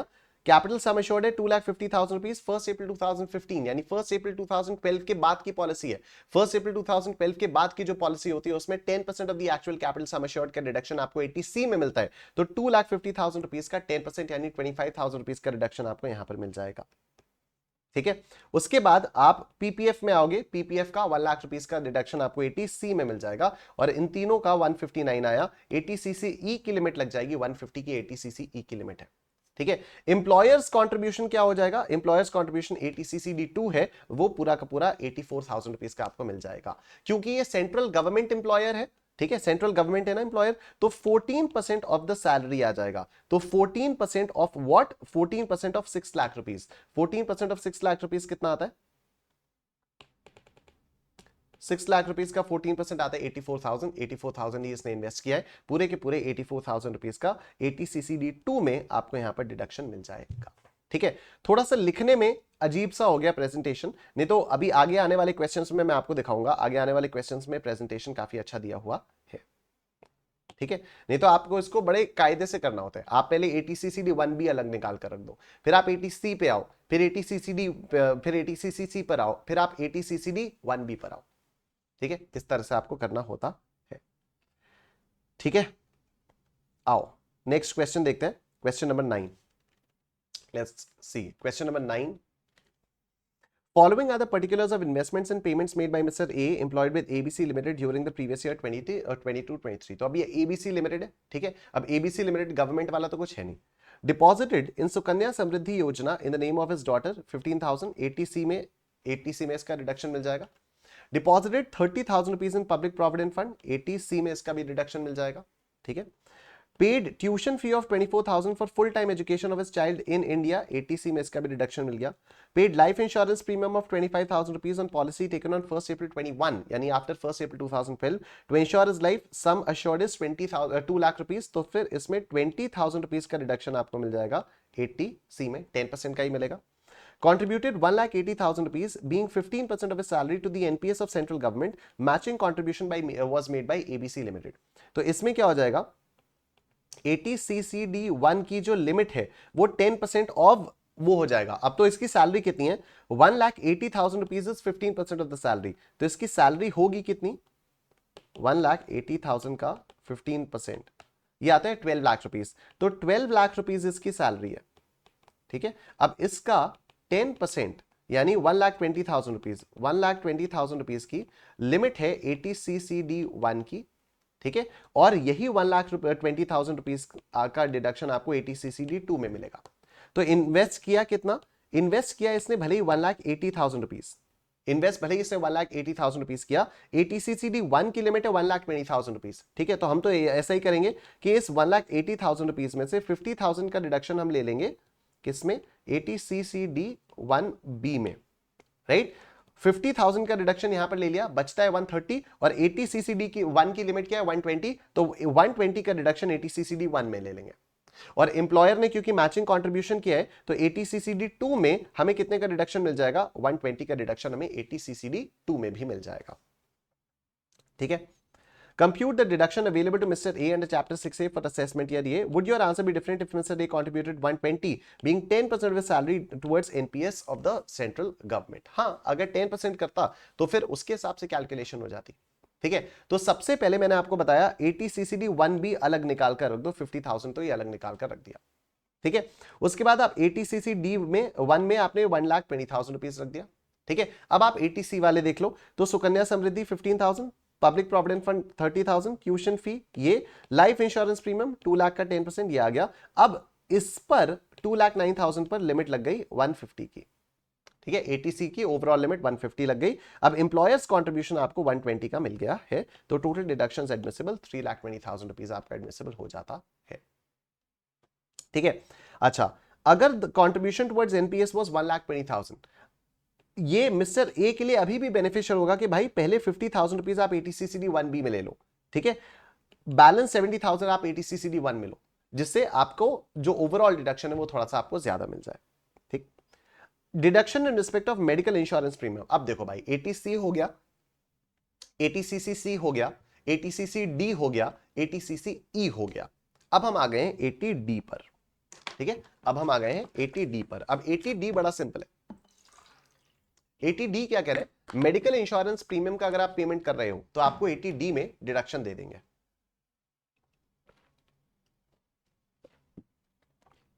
ठीक है। मेडिकल इंश्योरेंस प्रीमियम में अगर आप पेमेंट कर रहे हो, मेडिकल इंश्योरेंस प्रीमियम का अगर आप पेमेंट कर रहे हो तो फिर हम आपको उसका रिडक्शन दे देंगे। आप पेमेंट कितना दे सकते हो, मैं अगर अपने लिए या अपने स्पाउस के लिए या अपने चिल्ड्रन के लिए कर रहा हूं, डिपेंडेंट चिल्ड्रन, अगर मैं अपने खुद के लिए, स्पाउस के लिए या अपने डिपेंडेंट चिल्ड्रन के लिए कर रहा हूं तो फिर 25,000 रुपीज का ही, तो 25,000 रुपीज का डिडक्शन मुझे अलाउ हो जाएगा। यहां पर डिपेंडेंट चिल्ड्रन वाली बात आ रही है, ठीक है। अब डिपेंडेंट लिखा है, मेजर माइनर नहीं लिखा है, ठीक है। एटीसी में जो लाइफ इंश्योरेंस पॉलिसी के प्रीमियम के बारे में हम लोगों ने बात की थी, उसमें क्या था, self, spouse and children, major minor dependent independent वहां कुछ नहीं लिखा था। यहां आपको 80D में डिडक्शन तभी मिलेगा अगर आप मेडिकल इंश्योरेंस प्रीमियम पे करोगे, किसके लिए, सेल्फ, स्पाउस या डिपेंडेंट चिल्ड्रन, ठीक है। तो आपको 25,000 रुपीज तक का डिडक्शन मिल जाएगा। अगर आप अपने पेरेंट्स के लिए वो लेते हो, अच्छा मान लो चलो आपकी इनकम, आपकी एज सपोज 60 इयर्स को क्रॉस कर रही है, तो ये 25,000 की जो लिमिट है वो 50,000 की हो जाएगी, मतलब तब आपको 50,000 का रिडक्शन मिल जाएगा, ठीक है। वैसे 25,000 रुपीज का रिडक्शन मिलता है, लेकिन अगर मेरी या मेरी स्पाउस की या मेरे डिपेंडेंट चिल्ड्रन की एज 60 से ऊपर है, किसी की भी एज अगर 60 से ऊपर है, तो ये 25,000 की लिमिट को एक्सटेंड कर दिया है और इसको बोल दिया कि 50,000 रुपीज तक का रिडक्शन मिल जाएगा, ठीक है। मान लो मैं अपने पेरेंट्स का मेडिकल इंश्योरेंस प्रीमियम पे करता हूं तो मुझे एडिशनल 25,000 रुपीज का रिडक्शन मिल जाएगा, ठीक है। मैं अगर अपने पेरेंट्स का वो मेडिकल इंश्योरेंस प्रीमियम पे करता हूं तो मुझे एडिशनल 25,000 रुपीज का रिडक्शन मिलेगा। अपने लिए 25,000 का है, पेरेंट्स के लिए भी 25,000 रुपीज का है।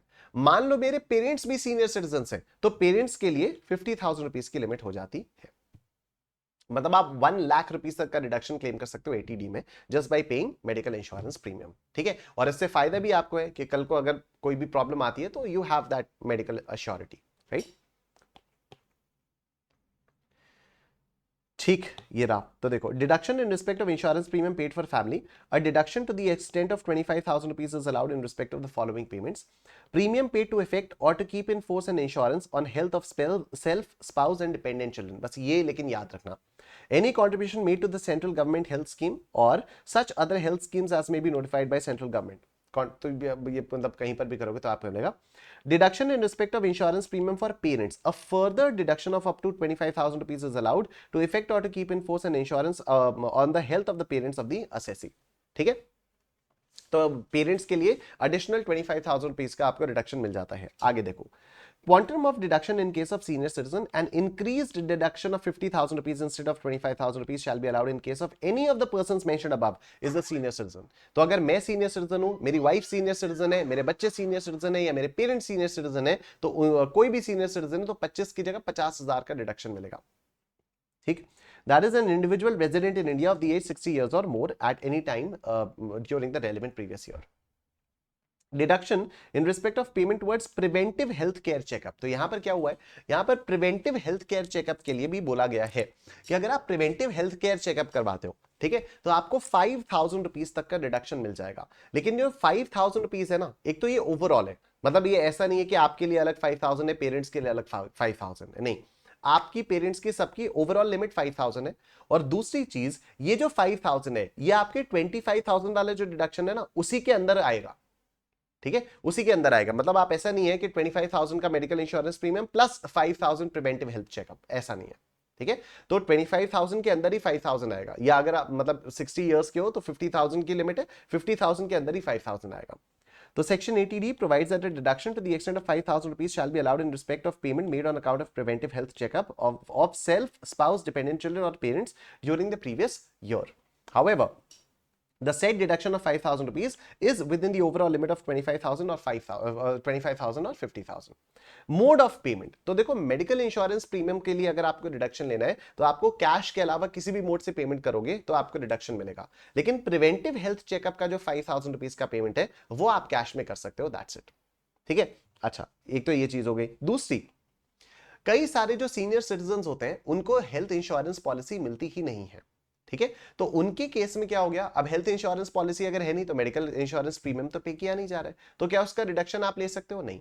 लेकिन जो भी सीनियर सिटीजन हैं उनकी यूजुअली मेडिसिन तो चलती रहती हैं, बहुत ही अच्छी बात है अगर किसी सीनियर सिटीजन की मेडिसिन नहीं चल रही हैं, बट अदरवाइज यूजुअली मेडिसिन चलती रहती हैं, राइट। तो जितना भी मेडिकल एक्सपेंडिचर आप किसी सीनियर सिटीजन के लिए कर रहे हो, अपने पेरेंट्स के लिए, अपने के लिए, खुद के लिए, अगर आपकी पॉलिसी नहीं है तो आपको उसमें भी 50,000 रुपीज तक का डिडक्शन मिल जाता है। ठीक, तो देखो, as a welfare measure towards senior citizens, that is persons of age 60 years or more and resident in India who are unable to get health insurance coverage, deduction of up to 50,000 rupees would be allowed in respect of any payment made on account of medical expenditure in respect of such persons if no payment has been made to keep in force an insurance on the health of such persons. HUF के case में deduction under section 80D is allowable in respect of premium paid to ensure the health of any member of the family. Maximum deduction वही 25,000 और अगर senior citizen है तो 50,000। ठीक है, और यहां पर भी वही है कि मेडिकल इंश्योरेंस, अगर मेडिकल इंश्योरेंस नहीं है तो फिर एक्सपेंडिचर के लिए 50,000 रुपीज का एडिशनल डिडक्शन मिल जाएगा। अदर कंडीशंस क्या है? Other conditions to be fulfilled are that such premium should be paid by any mode other than cash in the previous year out of his income chargeable to tax. Further, medical insurance should be in accordance with the scheme made in this behalf by central government या any other insurer. दूसरा, अब देखो, अगर payment lump sum में किया है तो क्या होगा? अगर पेमेंट लमसम में किया है तो फिर यहां पर एक बड़ी इंटरेस्टिंग चीज आती है। अगर आपने सपोज, चलो मैं ना एक एग्जांपल से समझाता हूं। आज की डेट है 11 अगस्त, ठीक है, आज की डेट है 11 अगस्त 2023, राइट। मैंने 5 साल के लिए एक लमसम पैसा दे दिया। लमसम पैसा मैंने दिया सपोज 1 लाख रुपीज, ठीक है, मैंने लमसम पैसा दिया 1 लाख रुपीज, या चलो 1,20,000 रुपीज दिया। मैंने लमसम पेमेंट किया 1,20,000 रुपीज का, ठीक है, और ये 5 इयर्स के लिए। 5 इयर्स कब मेरे खत्म होंगे? 5 इयर्स खत्म होंगे 10 अगस्त 2028 को। 10 अगस्त 2028 को 5 इयर्स कंप्लीट हो जाएंगे, ठीक है। अब इस पैसे का जो डिडक्शन है ये कैसे मिलेगा पता है? देखो, नॉर्मली आपको क्या लगेगा कि आप इसको डिवाइडेड बाई 5 कर दो और हर साल का डिडक्शन दे दो, लेकिन ऐसा नहीं होता है। इसमें क्या होता है, इसमें आप देखो कि 11 अगस्त 2023 this comes under previous year 23-24, ठीक है।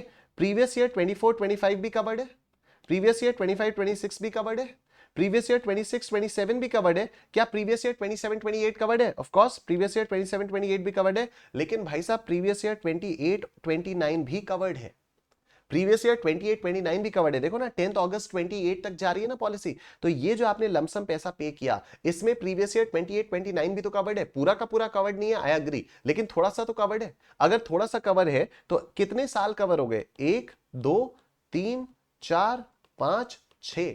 तो इस 1,20,000 रुपीज को आप 6 पार्ट्स में डिवाइड करोगे और हर साल आप 20,000 रुपीज का रिडक्शन दोगे। तो 23-24 में 20,000 का मिलेगा, 24-25 में 20,000 का मिलेगा, 25-26 में 20,000 का मिलेगा, 26-27 में 20,000 का मिलेगा, 27-28 में 20,000 का मिलेगा और 28-29 में भी 20,000 का रिडक्शन आपको मिल जाएगा, ठीक है। तो appropriate fraction of lump sum premium allowable as deduction in a case where medical claim premium is paid in lump sum for more than 1 year by an individual to effect or to keep in force an insurance on his health or spouse or dependent children or parents, or an HUF, deduction allowable under this section for each of the relevant previous year would be equal to appropriate fraction of such lump sum payment। और appropriate fraction का मतलब क्या हो गया? 1 divided by total number of relevant previous years. Relevant previous year का मतलब क्या हो गया? The previous year in which such lump sum amount is paid and the subsequent previous years during which the insurance would be in force. तो insurance तो 28-29 में भी रहेगा ना, तो इसलिए सेक्शन 80D की समरी क्या हो गई? Eligible payments, any premium paid otherwise than by way of cash, individual, self, spouse, dependent children या HUF के लिए मेंबर तो 25,000, 50,000 in case of senior citizens, ठीक है। In case of an individual contribution otherwise than by way of cash to CGHS, ये आपका हो जाएगा। तो in case of an individual contribution otherwise than by way of cash, हाँ तो cash के अलावा आप किसी भी मोड से कर सकते हो। Any premium paid otherwise than by way of cash to keep in force an insurance on account on the health of his parents whether or not dependent on the individual। तो parents आपके dependent हो चाहे ना हो, उसके बारे में mention नहीं है। पेरेंट्स आपके इंडिपेंडेंट डिपेंडेंट कुछ भी हो सकते हैं, पेरेंट्स के लिए आपको पैसा का डिडक्शन मिलेगा। अगर आप पेरेंट्स के लिए प्रीमियम पे कर रहे हो तो आपको डिडक्शन मिलेगा, लेकिन अगर चिल्ड्रन के लिए प्रीमियम पे कर रहे हो तो उसका डिडक्शन तभी मिलेगा अगर चिल्ड्रन आप पर डिपेंडेंट है, ठीक। अब नोट्स में क्या है? Any amount paid otherwise than by way of cash on account of medical expenditure, ये हो गया तो 50,000 रुपीज का ये आपको मिल जाएगा। प्रिवेंटिव हेल्थ के लिए आपको 5,000 रुपीज का मिल जाएगा, ये 5,000 25-50 के लिमिट के अंदर आता है, ठीक है। अब आओ इसके बेसिस पर हम कुछ क्वेश्चंस करेंगे, तीन क्वेश्चंस हैं इसके बेसिस पर। इन 3 क्वेश्चन से आपको अच्छी खासी क्लैरिटी आ जाएगी, ठीक। क्वेश्चन नंबर 10 देखो सबसे पहले तो, मिस्टर ए एजेड 40 ईयर्स। अच्छा, क्वेश्चन नंबर 10 भी देखने से पहले सबसे पहले तो वीडियो को लाइक कर दो।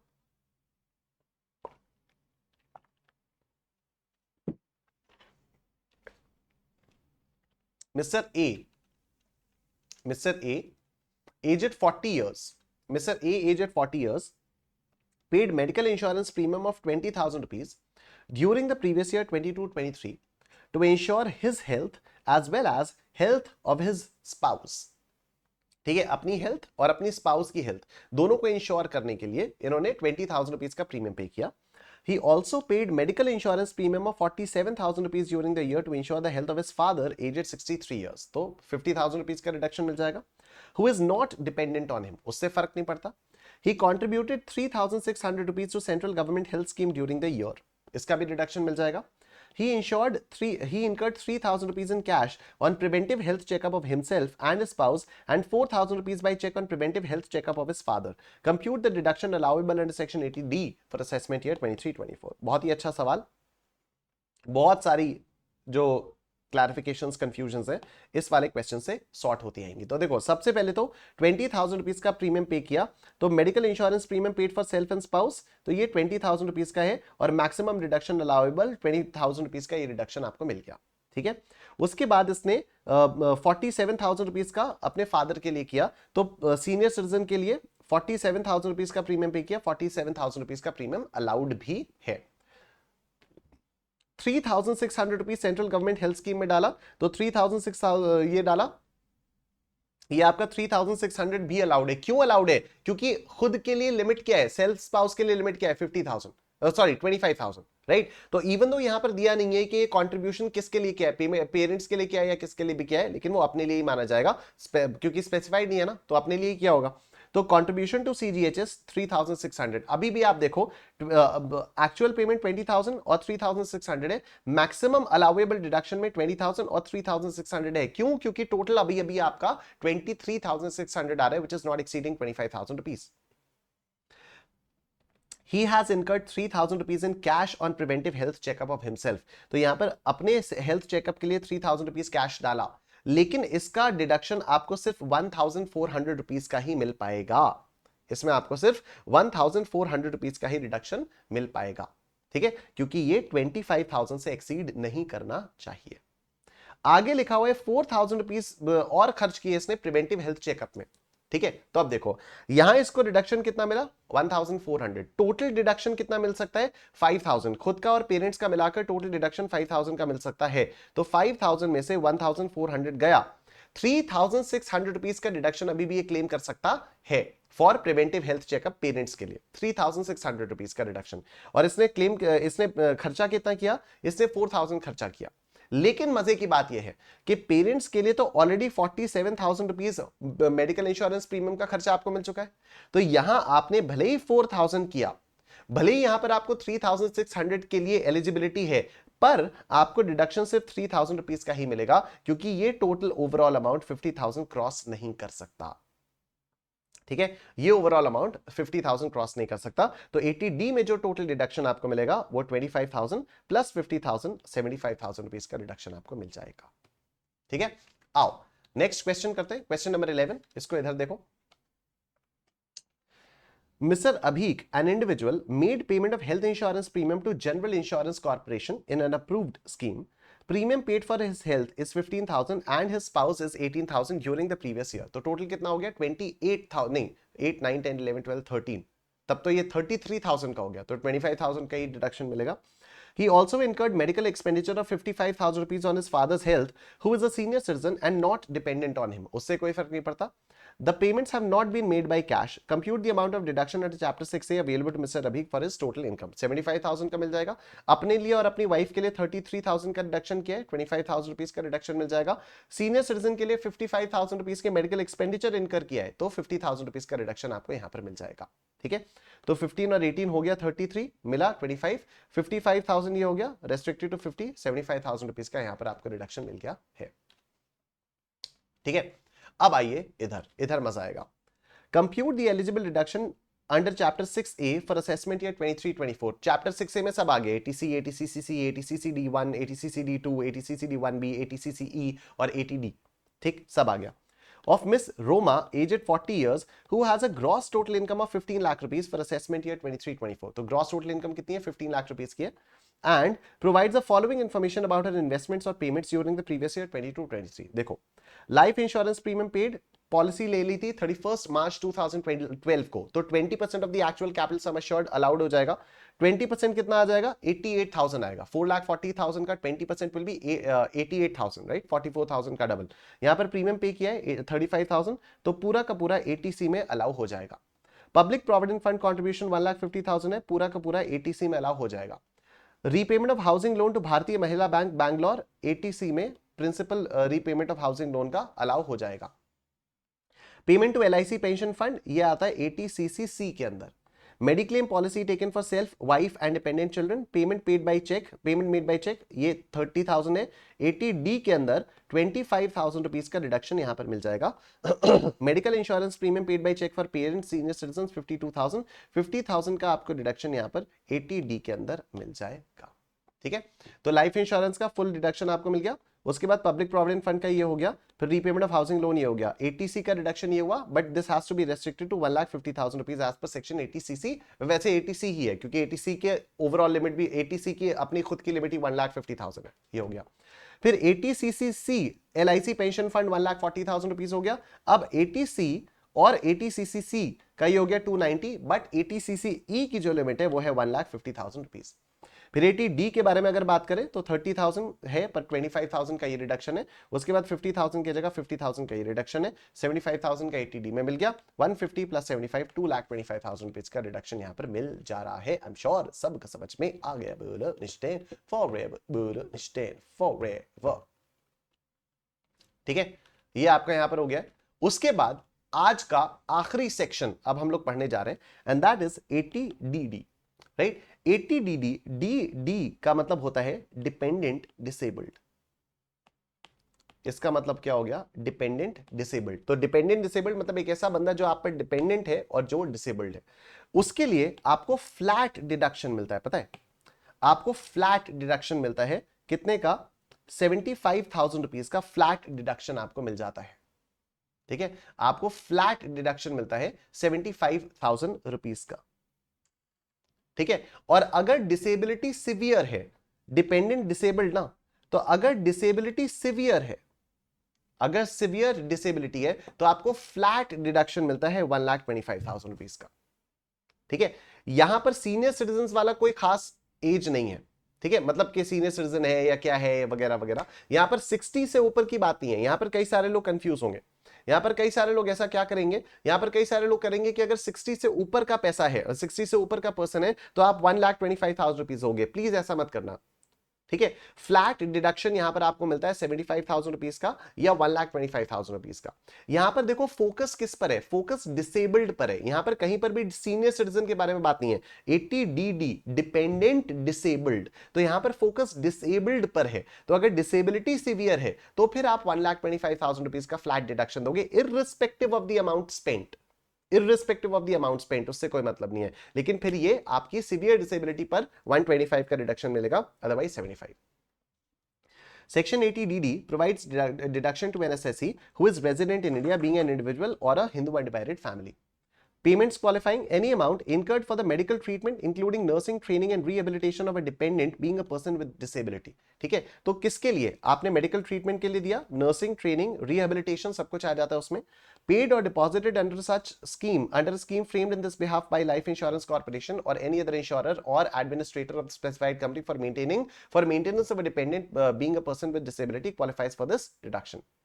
Scheme should provide for payment of annuity or a lump sum amount for the benefit of dependent being a person with disability in the event of death of the individual or member of the HUF in whose name the subscription was made, or on attaining age of 60 years or more by such individual or member of HUF and the payment of deposit of such scheme has been discontinued. And जैसे ये सब अभी फिलहाल के लिए जाने दो, उतना खास इनकम है नहीं, उतना खास वो इंपॉर्टेंट है नहीं। डीम्ड इनकम वगैरह भी अभी जाने दो फिलहाल, डीम्ड इनकम भी फिलहाल जाने दो अभी। बस आप इतना याद रखो डिपेंडेंट डिसेबल्ड के लिए, क्योंकि ये सारी चीजें एग्जाम में पूछी नहीं जाती हैं। एग्जाम में बस ये डिपेंडेंट डिसेबल्ड वाला डिडक्शन पूछा जाता है, ठीक है। तो बाकी चीजों में अभी इस समय फास्ट ट्रैक के केस में फास्ट ट्रैक के टाइम पर पढ़ने की जरूरत नहीं है। कंडीशंस क्या क्या है?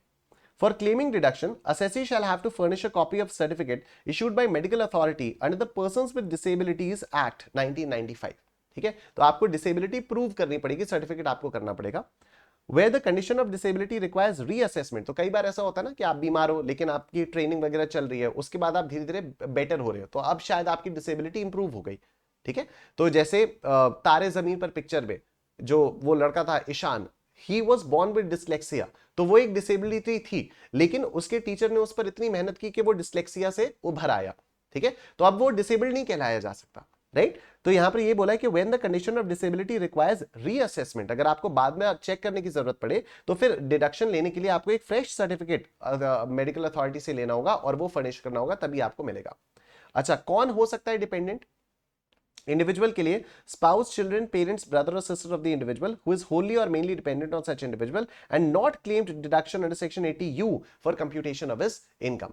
तो 80U क्या होता है? 80U हम लोग कल पढ़ेंगे, और 80U में भी यही बात होती है कि वो डिसेबल्ड लोगों को डिडक्शन मिलता है, राइट। तो अगर वो डिसेबल्ड बंदा ऑलरेडी अपना डिडक्शन 80U में क्लेम कर रहा है तो 80DD में हमें क्लेम नहीं मिलेगा। ठीक है, हमें क्लेम नहीं मिलेगा। अगर वो डिसेबल्ड बंदा ऑलरेडी अपना डिडक्शन 80U में क्लेम कर दे रहा है अपनी इनकम फाइल करते हुए, तो हम जो उसके ट्रीटमेंट के लिए खर्चा कर रहे हैं उसमें हमें 80DD में डिडक्शन नहीं मिलेगा। ठीक है, और यहां पर कौन होगा? स्पाउस, चिल्ड्रन, पेरेंट्स, ब्रदर और सिस्टर। तो यहां पर डिपेंडेंट में सब लोग आ गए। ठीक है, स्पाउस, चिल्ड्रन, पेरेंट्स, ब्रदर और सिस्टर। अब आओ ये वाला क्वेश्चन देखते हैं।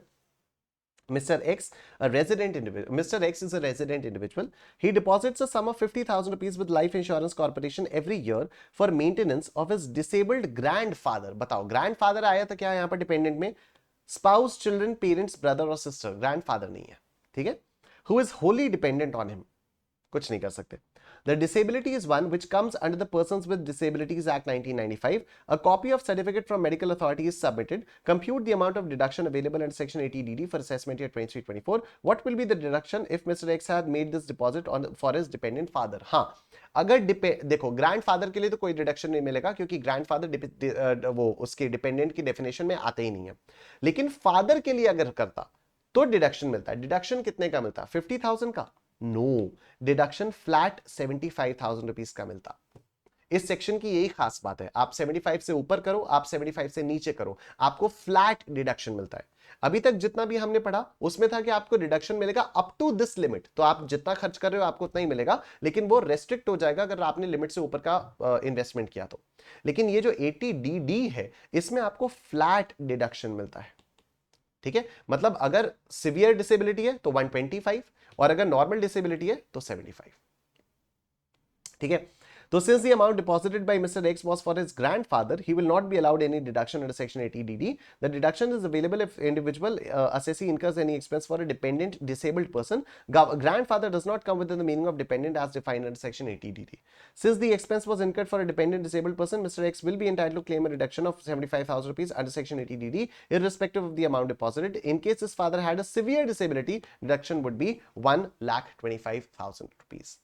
80DDB से हम लोग कल से पढ़ना स्टार्ट करेंगे और मैं आपको सीरियसली बता रहा हूं, आज वाली क्लास हो सकता है थोड़ी सी हेवी लगी हो, लेकिन कोई बात नहीं। 80DDB में कल हम एक ऐसा क्वेश्चन करेंगे ना जो पूरी की पूरी चीजों को एकदम कंसोलिडेट करता हुआ चलेगा, ठीक है। तो कल स्टार्टिंग में 80DDB से स्टार्ट करेंगे और उसके बाद ये जो क्वेश्चन नंबर 14 है भाई साहब, ये है तगड़ा क्वेश्चन। आप इसके सॉल्यूशन में भी देखो, इसमें सब कुछ आ जा रहा है, ठीक है। इसमें पहले तो ये सैलरी वगैरह निकालने का भी आ जा रहा है, ग्रॉस टोटल इनकम आपकी आ जा रही है, ठीक है। डिडक्शंस चैप्टर 6A में, फिर 80CCD1B, C, CCC, CCD1, CCD2, D, DD, DDB, सब कुछ आ जाएगा इसमें, ठीक है। तो इसमें बहुत मजा आएगा। तो लेकिन ये कल करेंगे, आज नहीं करेंगे, आज थोड़ा सा हेवी हो जाएगा, ठीक है। तो मैं पहले से ही सोच के ही आया था कि 80DDB तक मैं आपको कराऊंगा, मतलब 80DDB मैं आपको कल कराऊंगा, 80DD तक मैंने आपको आज करा दिया। प्लीज इसको रिवाइज कर लेना अच्छे से, ठीक है। मैं आपको फटाफट से बता देता हूं अनअकैडमी प्लस का सब्सक्रिप्शन आप लोग कैसे ले सकते हो। तो आप अनअकैडमी की वेबसाइट पर आओगे और अपना गोल सेलेक्ट करोगे, सीए इंटरमीडिएट।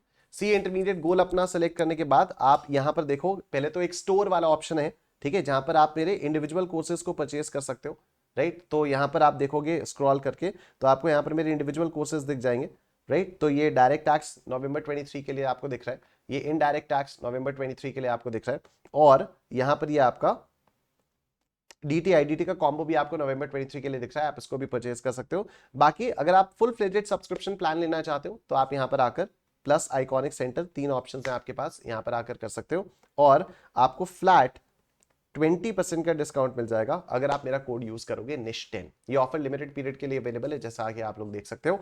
तो do subscribe to Unacademy plus and use my code NISH10 to get maximum possible discount. I sincerely hope आपको आज के सेशन में मजा आया होगा। वीडियो को लाइक कर देना, कमेंट सेक्शन में कमेंट करके बताना आपको सेशन कैसा लगा। Thank you, take care, bye bye.